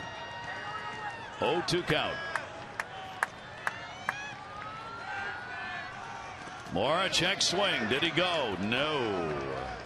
That was close. Mark Wegner down at first base, breathing new life into the at-bat of Melvin Mora. The breaking ball, Melvin offered at it, but watch how he checks his swing. Ooh, he might have got a call there. That one went quite a ways in front of the plate. Barajas wanted the call and didn't get it upon appeal. As Harry would say, holy cow. 1 ball, 2 strike count. Let's see if Mora can take advantage of it. That's going to be a base hit into right field. He does. Rios was shallow, so get it back in and hold Markakis. And the Orioles get the potential winning run to the plate now as Luke Scott comes up.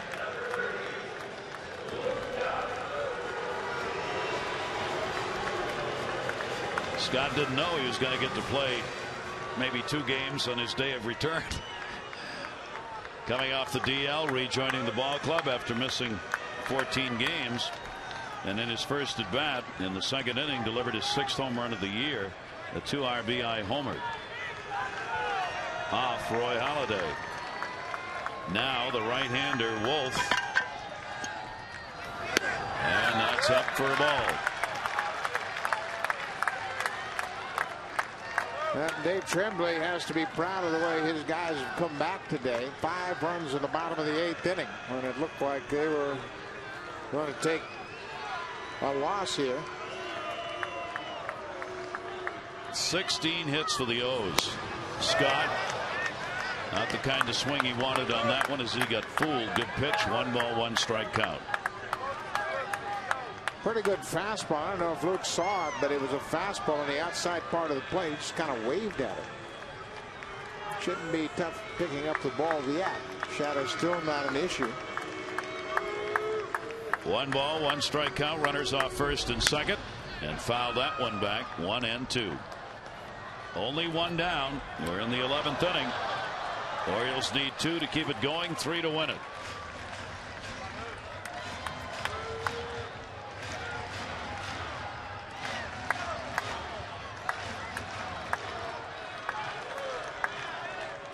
I think you're going to miss your blue plate special. It's almost over. Yeah, I'm afraid so. I might have to pay full price tonight.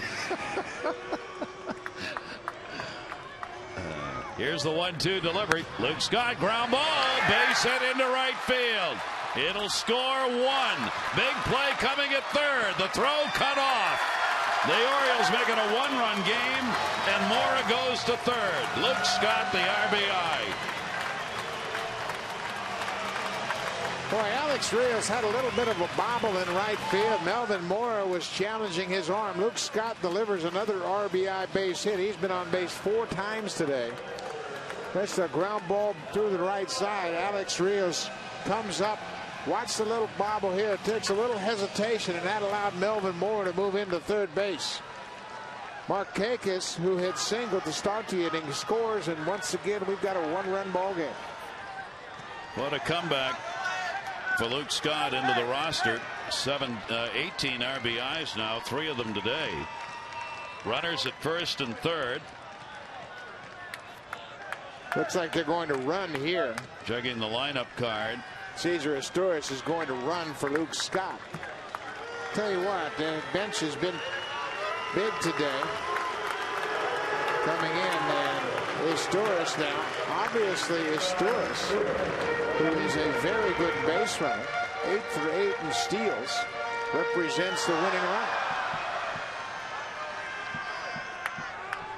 What a ball game. Reimold up, tying runs at third. Reimold will take it away for a ball. That run will be charged to B.J. Ryan. So he works a third of an inning, a run, a hit. Well, this ball game now belongs to Brian Wolf. 1-0 delivery. Reimold on a cut and a hard slider. And it is 1-1. Nolan Reimold getting to grow up quickly in the games he's been in. He has struck out his last 2 times up. One of those came in the 8th inning during the big rally, the last one in the 9th. That one hit in the air left field. That ball is way back at the wall. Goodbye, home run. The Orioles win. An unbelievable comeback. A walk-off homer for Nolan Reimold. His first game-winning RBI in the major leagues.